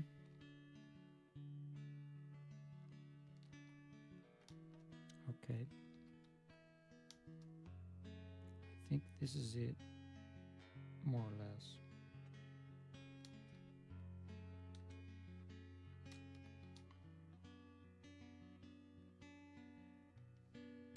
Again, if I hold it like this, let's see, for reference, and look at this.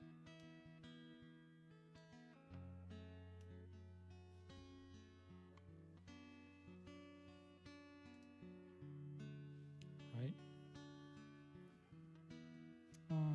Little clean up here, here. And move these guys a little bit here.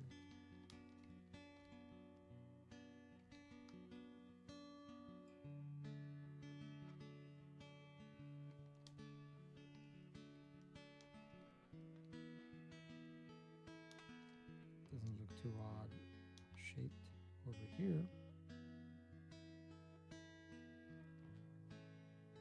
I was trying to lower that a little bit, but perhaps the best way to do that is to smooth. Keep it very subtle.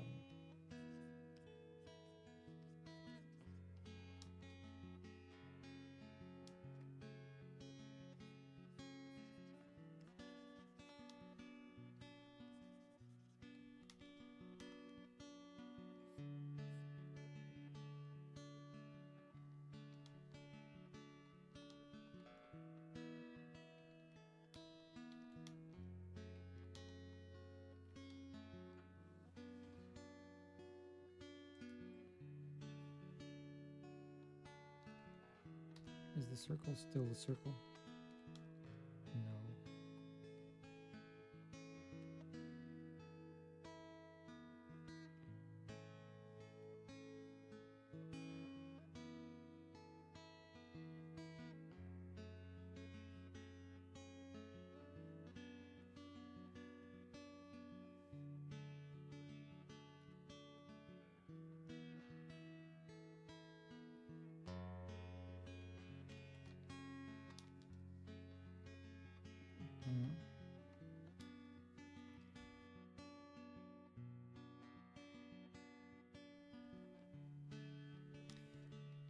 cobra, still a cobra.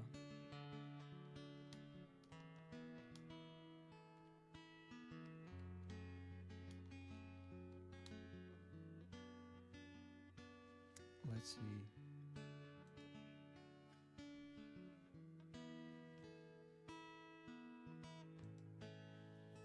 So, a couple of things that it needs. It needs, I don't know if that's appropriate or whatever that little circle's supposed to be for, but it just gives the suggestion of something there. What I can do,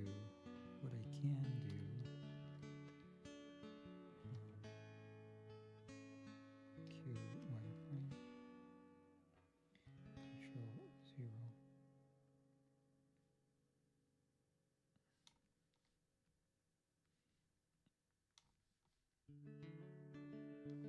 I can prep it for doing something that's a little bit more subtle, but it's not even going to be visible unless it's right on, the rendering's right on top of it. Is what I can do.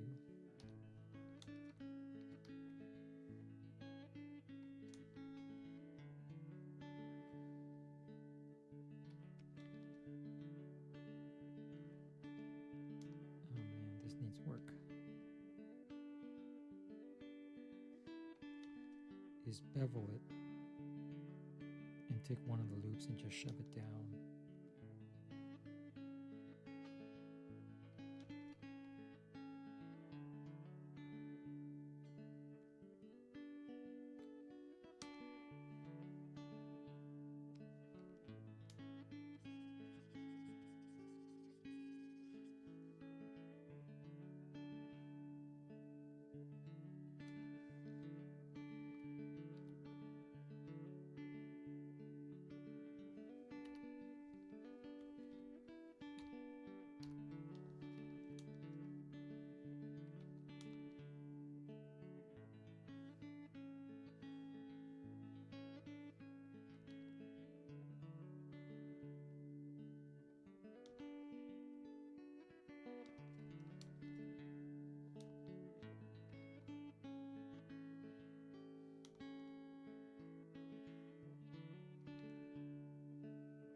There we go. A little bit better.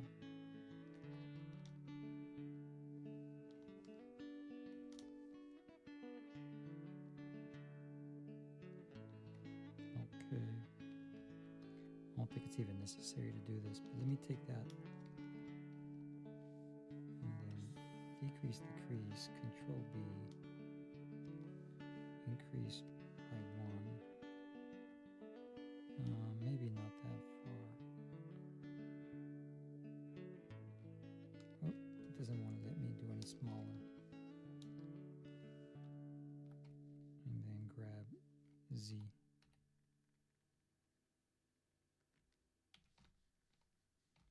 That just makes it look like it's a cover or something. A little bit more,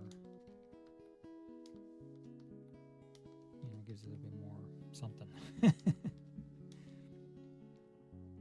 So now we got to do insets. Decrease the crease on all of those. X face, take those edges, grab X, take these, just select now, grab, and shove it up there. No, that's not going to work. Let's put a loop in here, see what that does.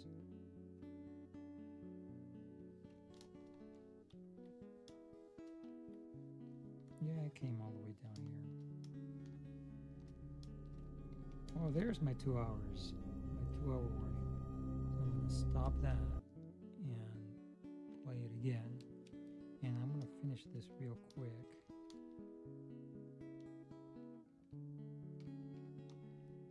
But what I need is the inset for these two right here. So I'm going to add a loop in here, about this much. See where that ends up being.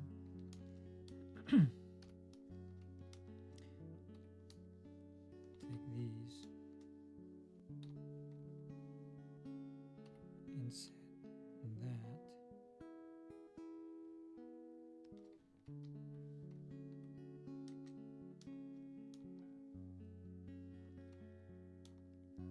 Okay.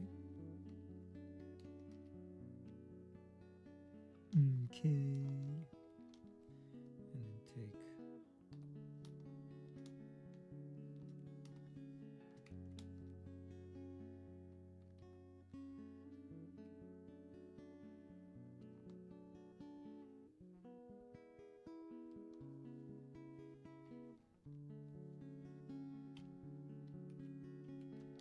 let's see what we're working with here.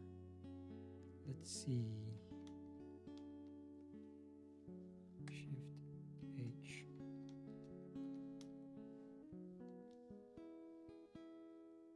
I don't want to select these. I just want to select all the edges. Get rid of the crease. And then do a bevel. Alt H.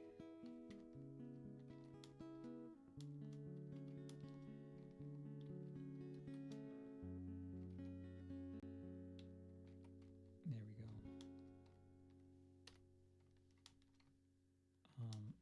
So that's like, I'm calling it a vent or something. I'll just add a material that's really dark in there. I'm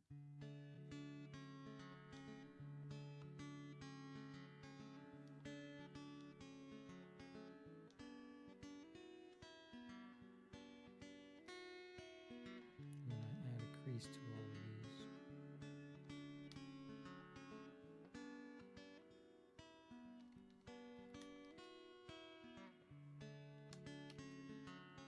Do I have it?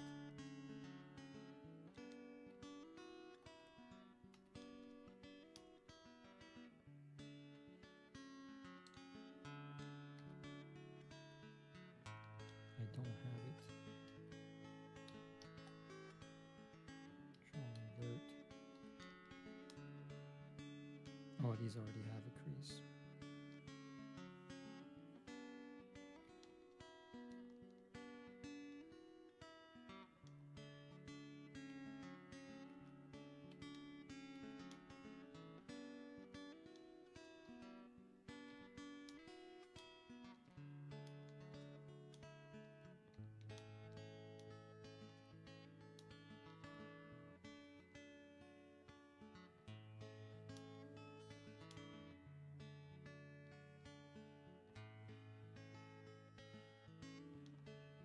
So I gave them the crease.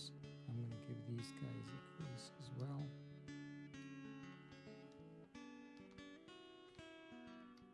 And select that loop and get rid of it.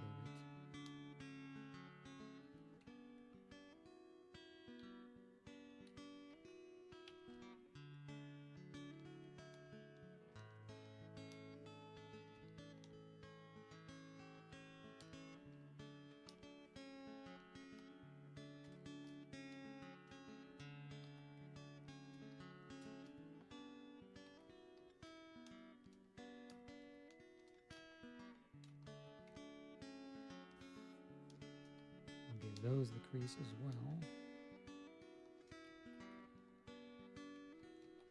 There we go. Something more like what it's supposed to look like with these openings on the top.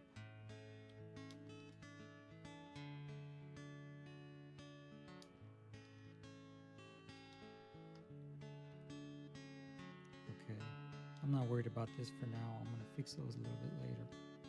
Q, Control Z, Q wireframe. Let's look at what that's supposed to represent. These are not looking too good because they're supposed to come out this far.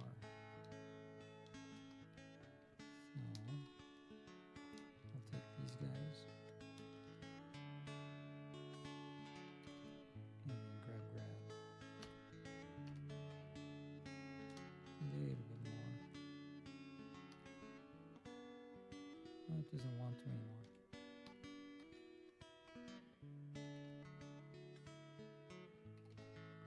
Doesn't know which way to go. There we go. There. All the way over.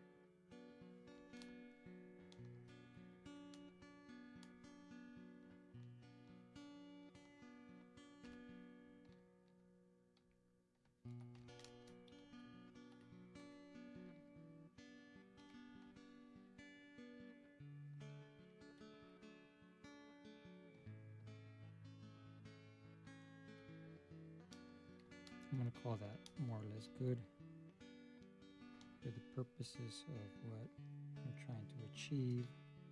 Now there is something, there's these two little holes, whatever they are now. So we got the indents on the top, the circle on the top, but there's these two little holes that if I were to project, oh, it doesn't project because I'm not doing that. Let me go to the annotation tool and then say surface 1.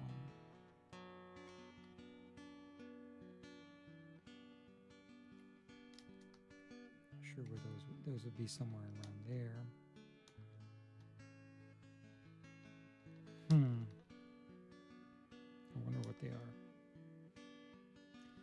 I think I have on the brochure thing or the spec.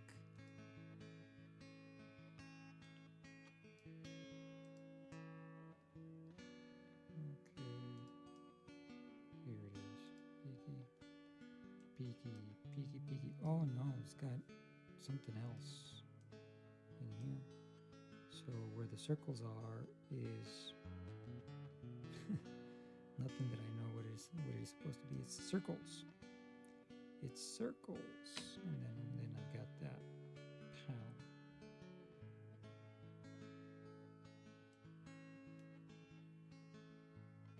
Okay.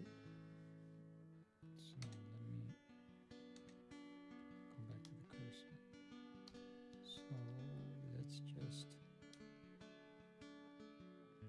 choose which one. So it's close enough to this. I'm going to bring them down even further because I want to use these as the panel.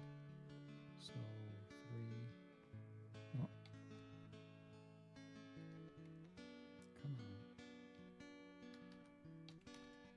There we go. We got it. Inset. Take the edge. Grab X. 3.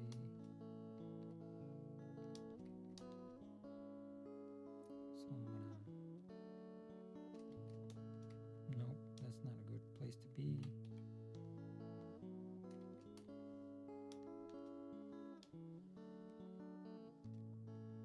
So let's just off the 3D cursor scale that like that.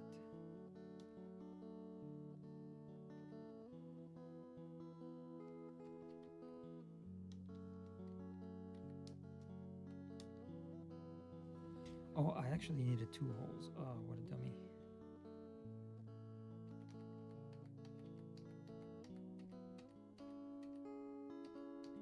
I'm undoing. There, these 2 holes. There you go.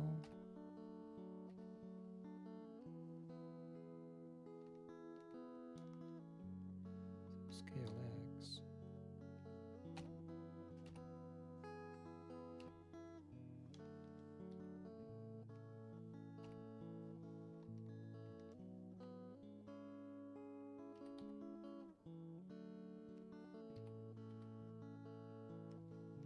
I'm gonna call that good.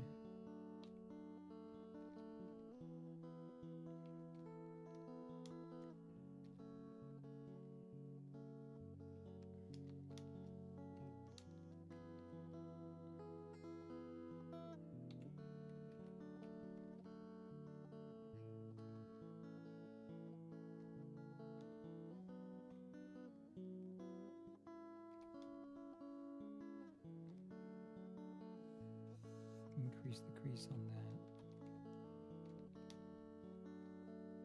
And there. And we got 2 holes. And then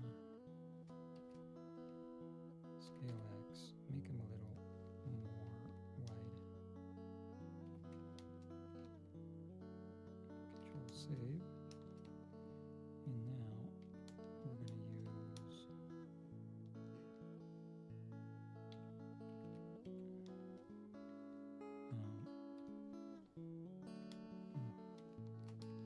all of these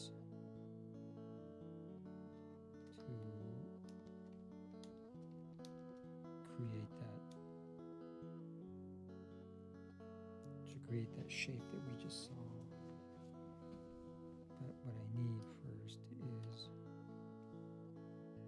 get it close. There we go.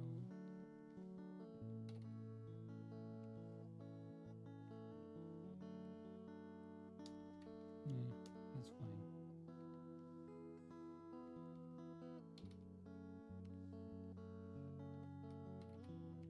we go.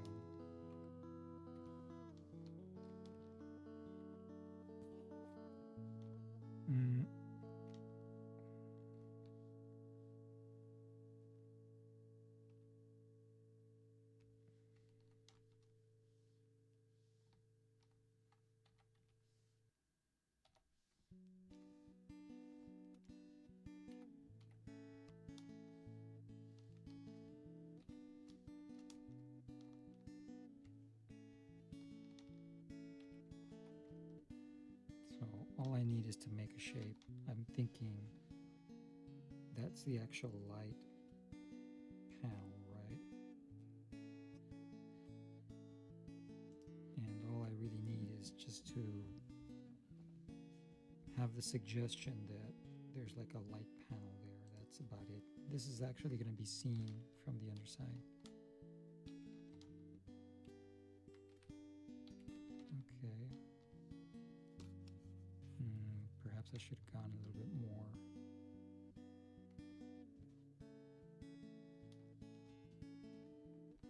No,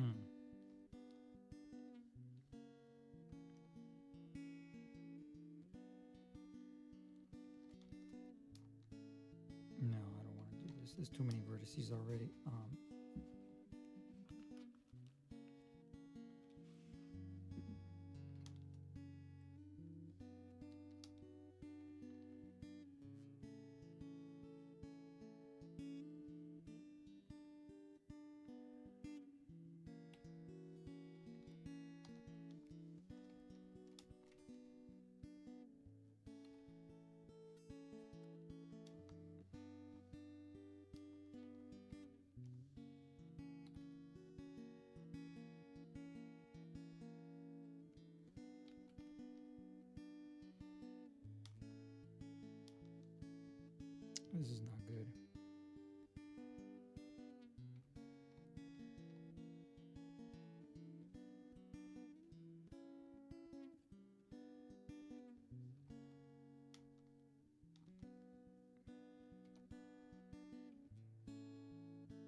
I'm going to try to use that right there.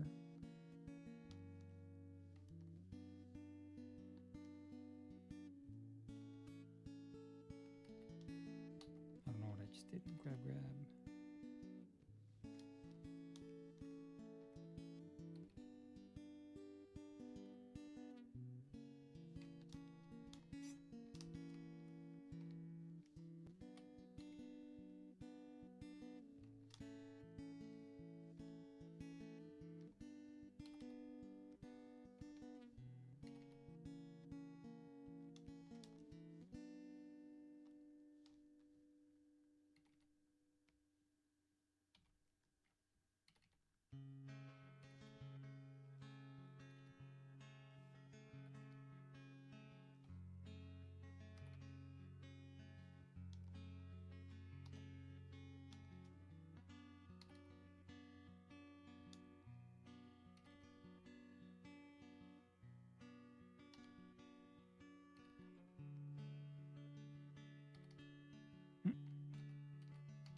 Let's see, it's not going to be that close.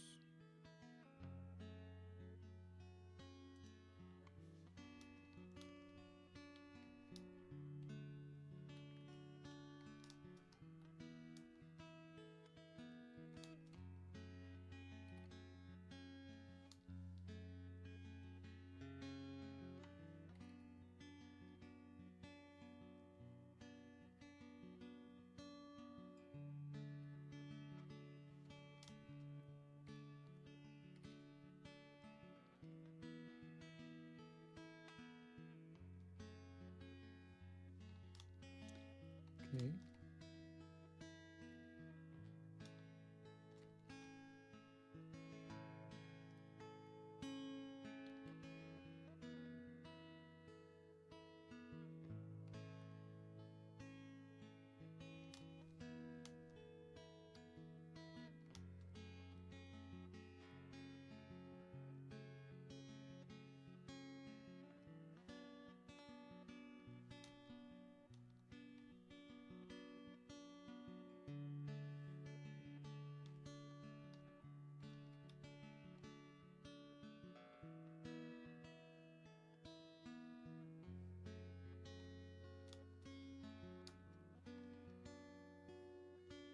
Hmm.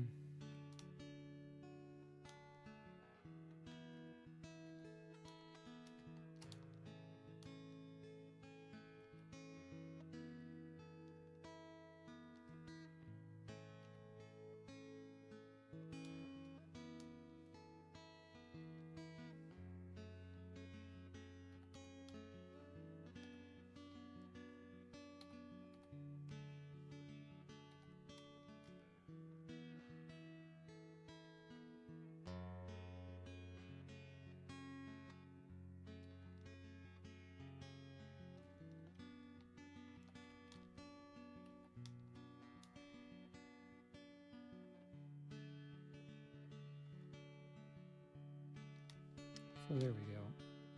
I'm going to call that more or less something that, appears to be like the light. There is something showing here, but that'll just have to be a material or something. But I'm assuming that this is like a crease and like a cover or something. So I really can't tell what that is. So, because it's already 2 hours long. This one's a little too far out.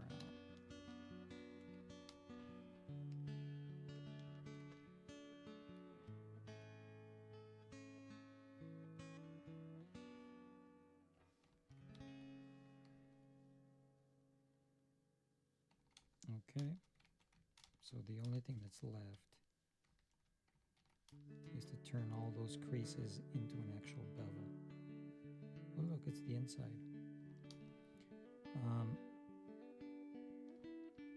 Yeah, that's it. I think there's like two layers, I guess you could call it, of lines on the bottom on the drawing. I'm gonna take that dark line to mean it's like probably like a like a case or a cover, like it would be like this. I didn't get it as close as I wanted, but like this coming out, right? And then you have the indentation and it comes back. I'm gonna call this good. A little bit off from what it's supposed to look like, I guess. But now the only thing that's left is go into the Control Save, go into the edit mode, and then do duplicate. And I see a little off there, tab. Let's separate those out a little bit.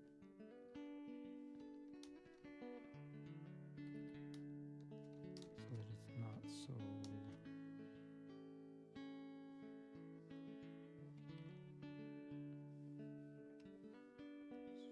here. Bring it down.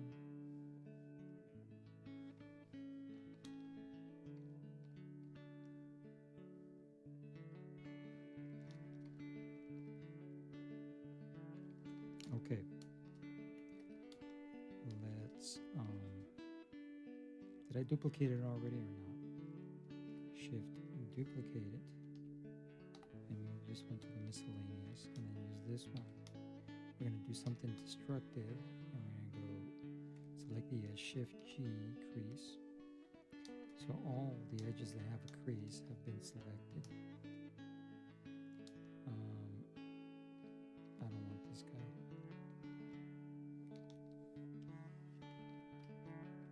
So let's look at it cleanly. Take another Shift G crease on top right there. I'm just scrolling around to make sure I have these guys over here too. Do I want them? Then why don't, oh, I have this guy right here.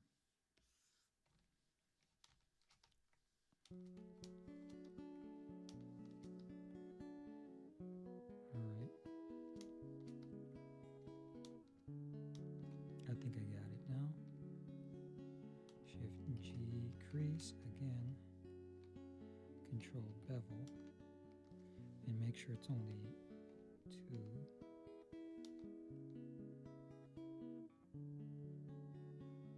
Why does this 0.003 make it nice and tiny? A tiny bevel. And then while they're selected, make sure the crease is off. And see how that looks. Now, we're going to have some problems here. This one has a lot of problems, right? Why is that? It's being pulled too far this way, so it needs loops to support. This one's close enough. This one is not.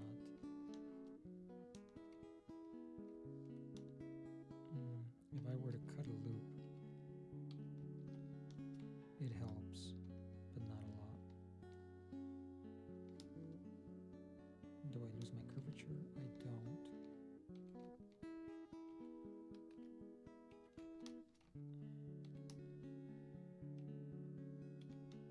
So I'm going to take these,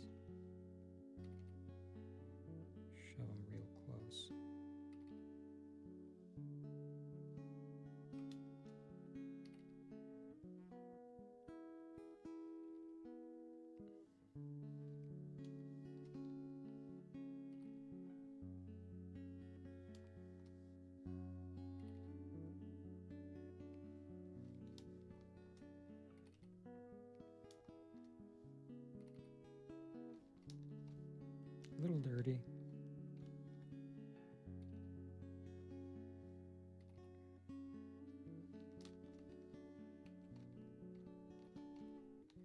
looks better now.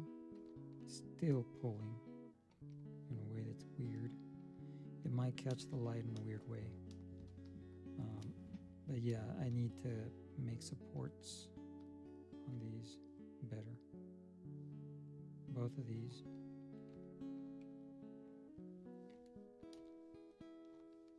How about over here? Yeah, this one's weird too.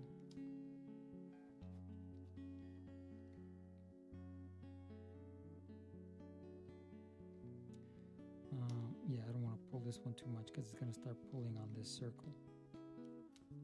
But I can kind of.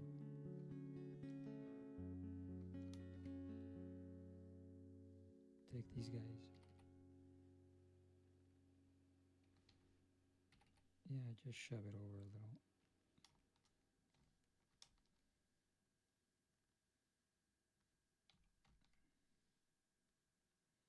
This one's still a little weird. It's being pulled a lot. By which one?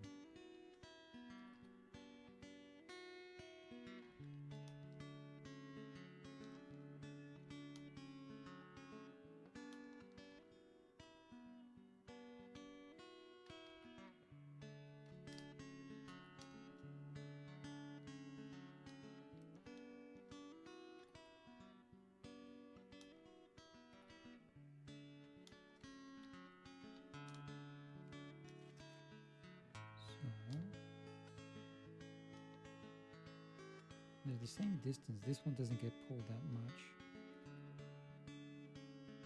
But this one does.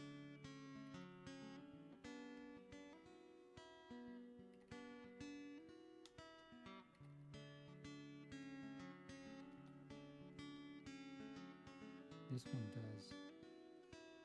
This one not as much.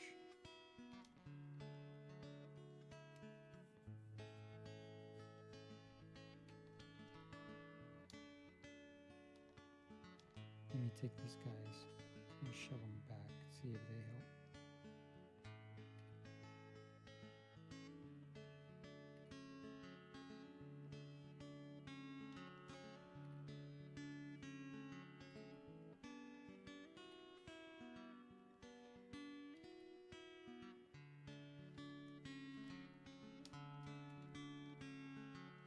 Helped a little. We'll call that mediocre. Okay, for the cobra shape. Oh, I have to clean these guys up now. So take these guys.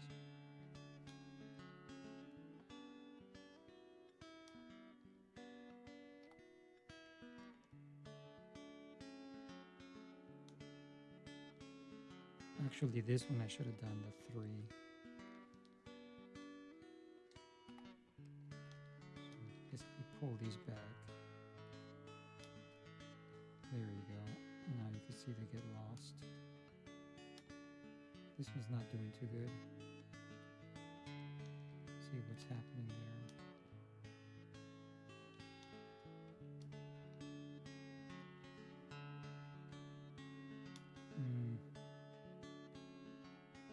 No, I can't cut a loop anymore. So you have this loop coming over here, it doesn't have anywhere to go. Did this one get, okay. Maybe I should have done 3 altogether.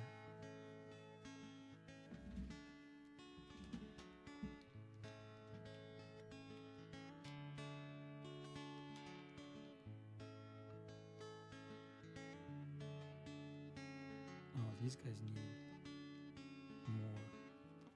more stuff.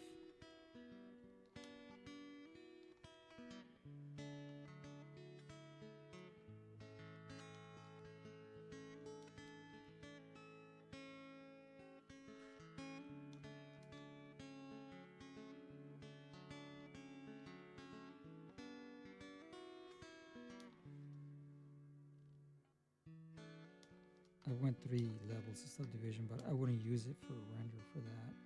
The next step for this would be to take the other one, bring it back, And then using shrink wrap, I would smooth out the surface using the shrink wrap on this one and make it, nicer, nicer topology. That would be the next step if you really wanted this to look right. The way that this is being pulled right now, I don't like this, right? And also,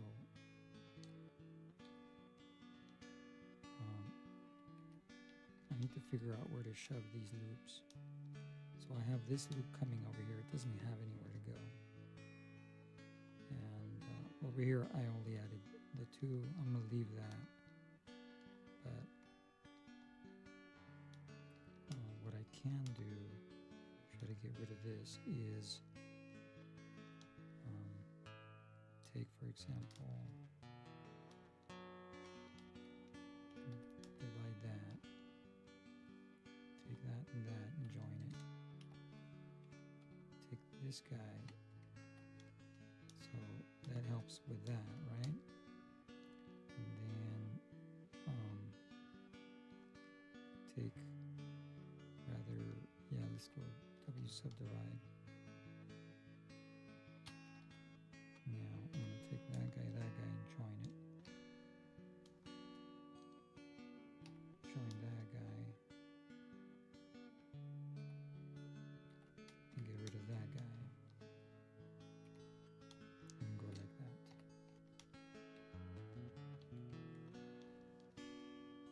See if that helps out.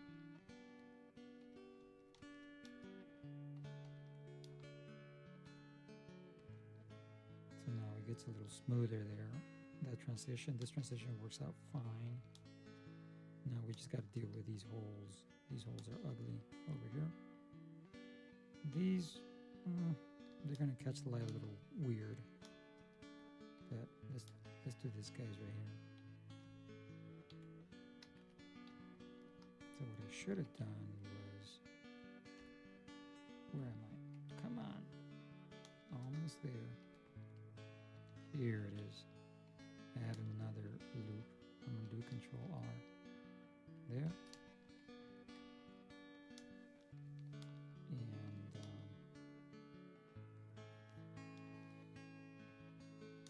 And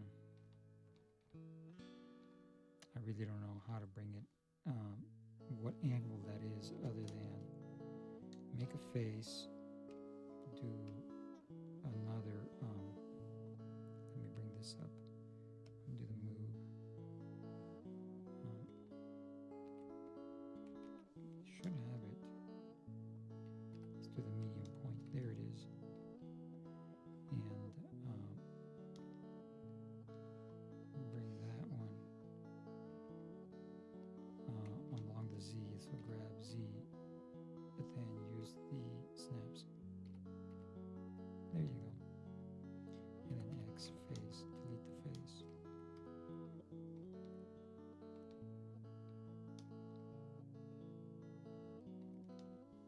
So see, they're very close together. So bring those out.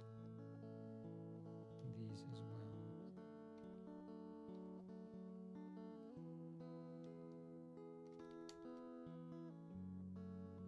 Why are they? Oh, okay, I get it.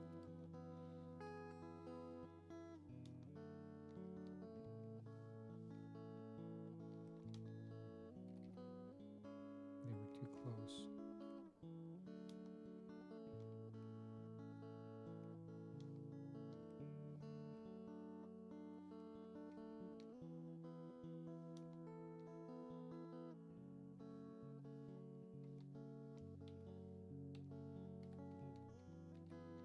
There. That looks a little bit better, except that it's not, like, it looks odd shaped here. It should be smoother, right?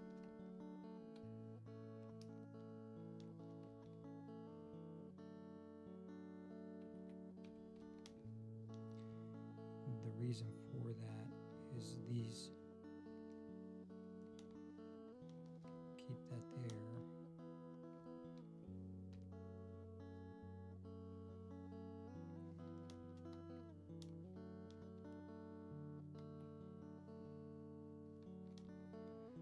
Well, 2 hours and 30 minutes for sure. So we'll call this good for now. But this needs to be fixed.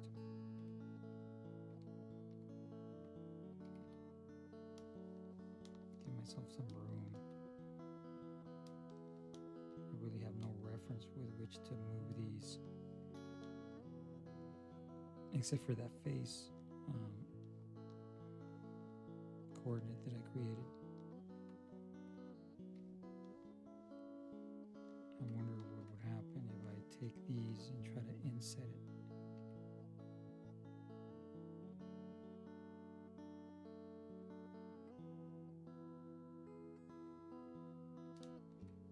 Just so I can get more loops coming down this way and this way. But I would really want these to just not create new faces there.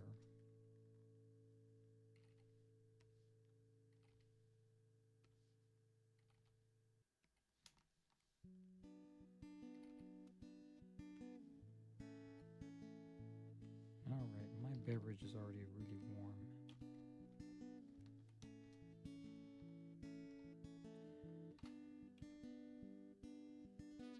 Okay. What I can do is bring these up, right? Start bringing these up, smoothing these out.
What I can do is run these. Instead of having all these faces, I'll run these vertices together. I'll have to divide this line here into two.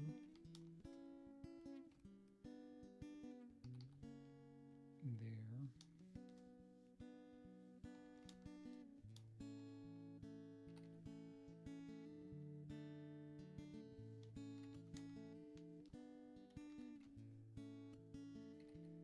And then put these like this. Join. Control Z. What did I do? Let me get rid of that. Join. Join. And the truth is that I can probably lose those.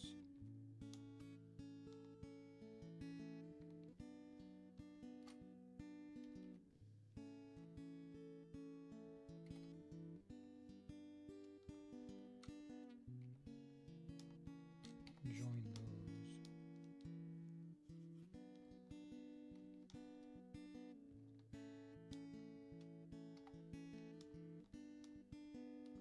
There you go.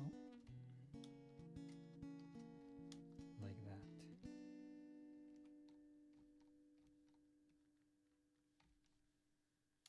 Smooth that out down.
because these seem to, be more concave here. I don't know. At this point, I don't know.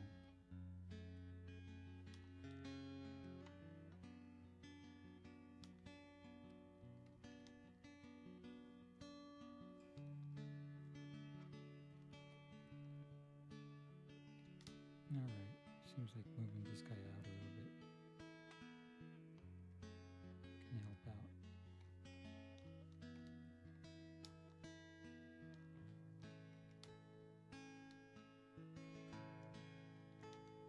Probably what we need is a loop right through here.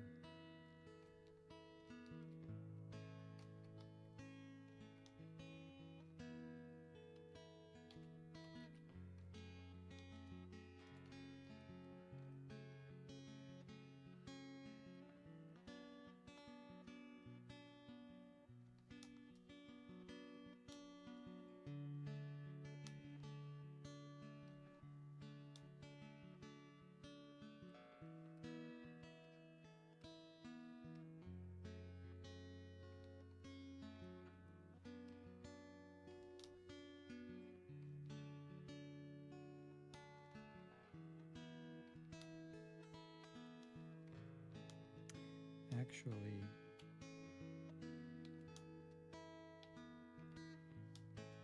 probably should join those.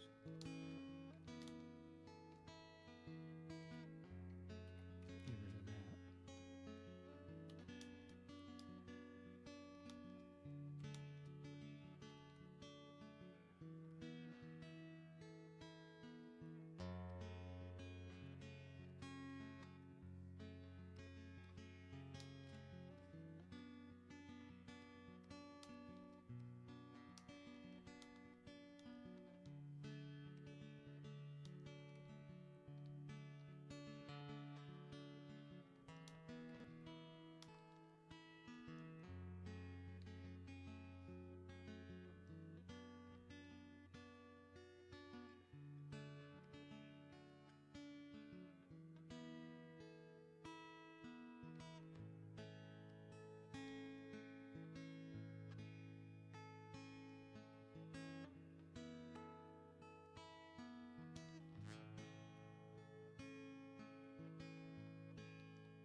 Honestly, I can't believe I used to do this live.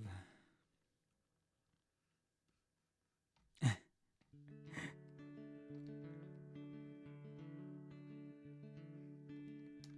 used to just say go, start recording.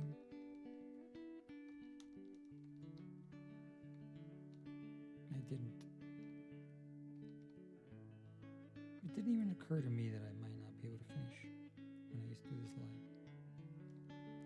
I don't know why I can't grab it. Oh, because it's on the wrong side, buddy.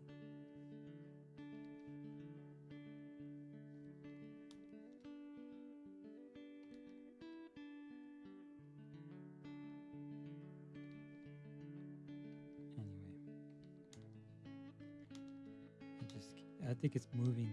I moved some of these through the projection. I moved those down there on the other side. Break on through to the other side.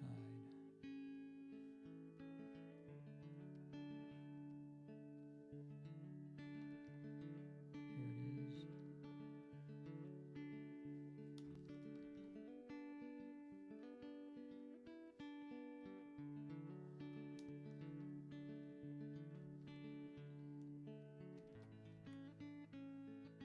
Okay, a little bit smoother. Not entirely though.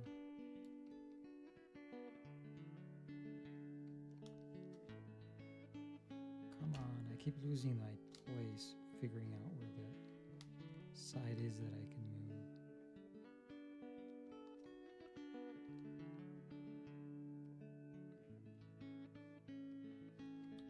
And this guy right here down.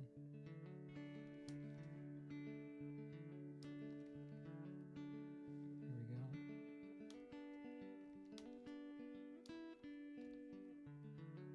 Down, down, down. Going down all the way.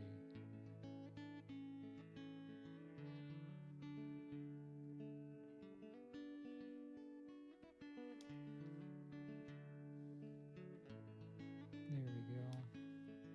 I think maybe getting close. I think. I'm not too sure, but I think.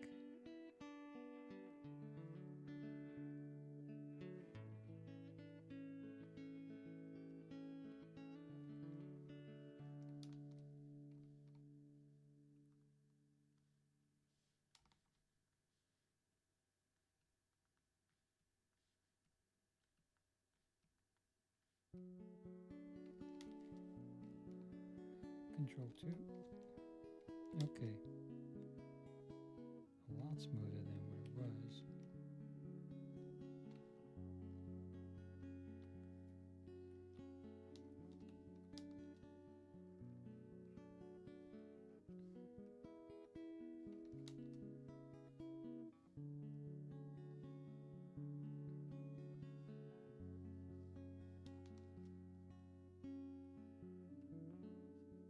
Come on.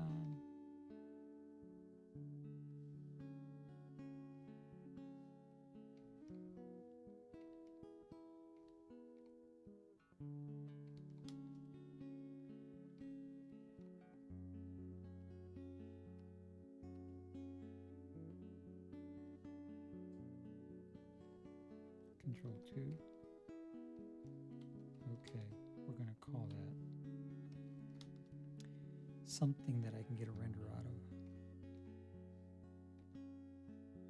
Q wireframe. And some of these are in. Let's do the smooth. Oh, Control Z. Come on. Maybe just grab that one down a little bit.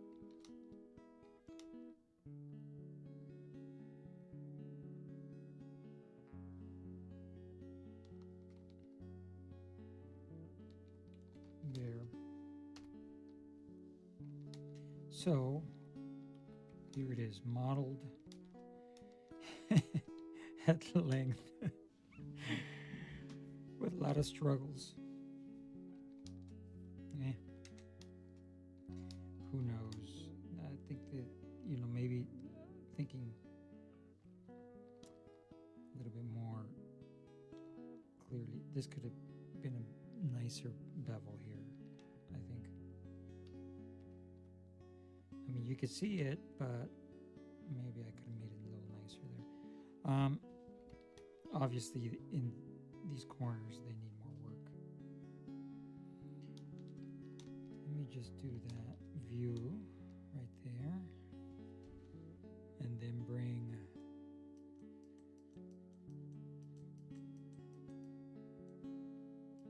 this guy over here. Which one was it?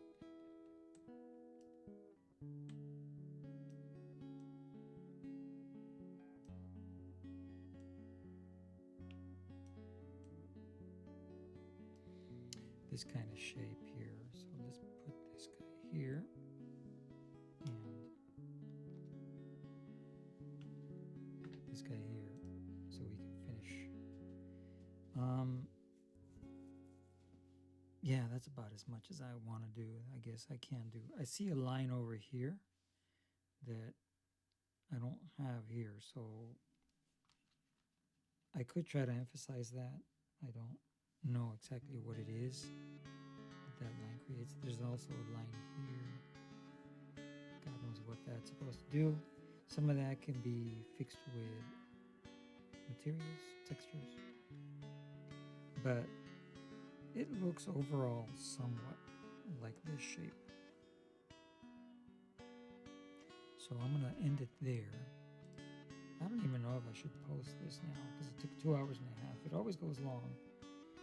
But I got something after all sorts of sculpting. I wasn't thinking I was going to sculpt that much, but oh well.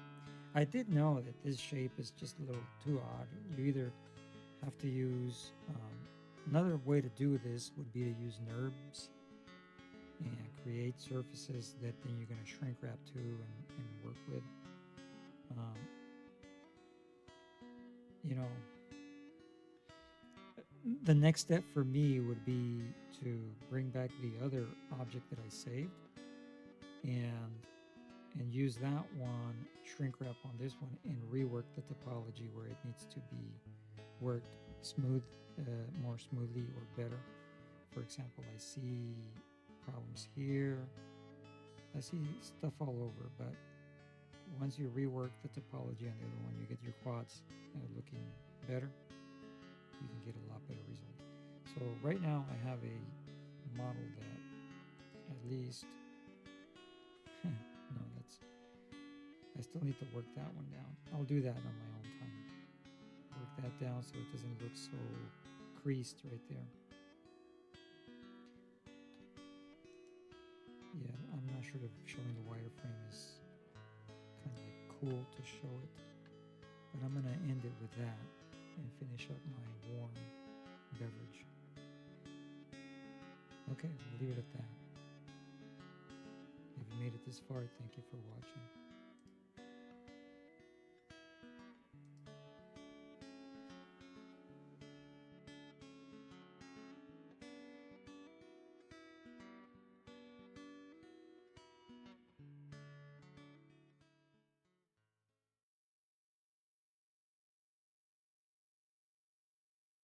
That's it, man. Game over, man. It's game over.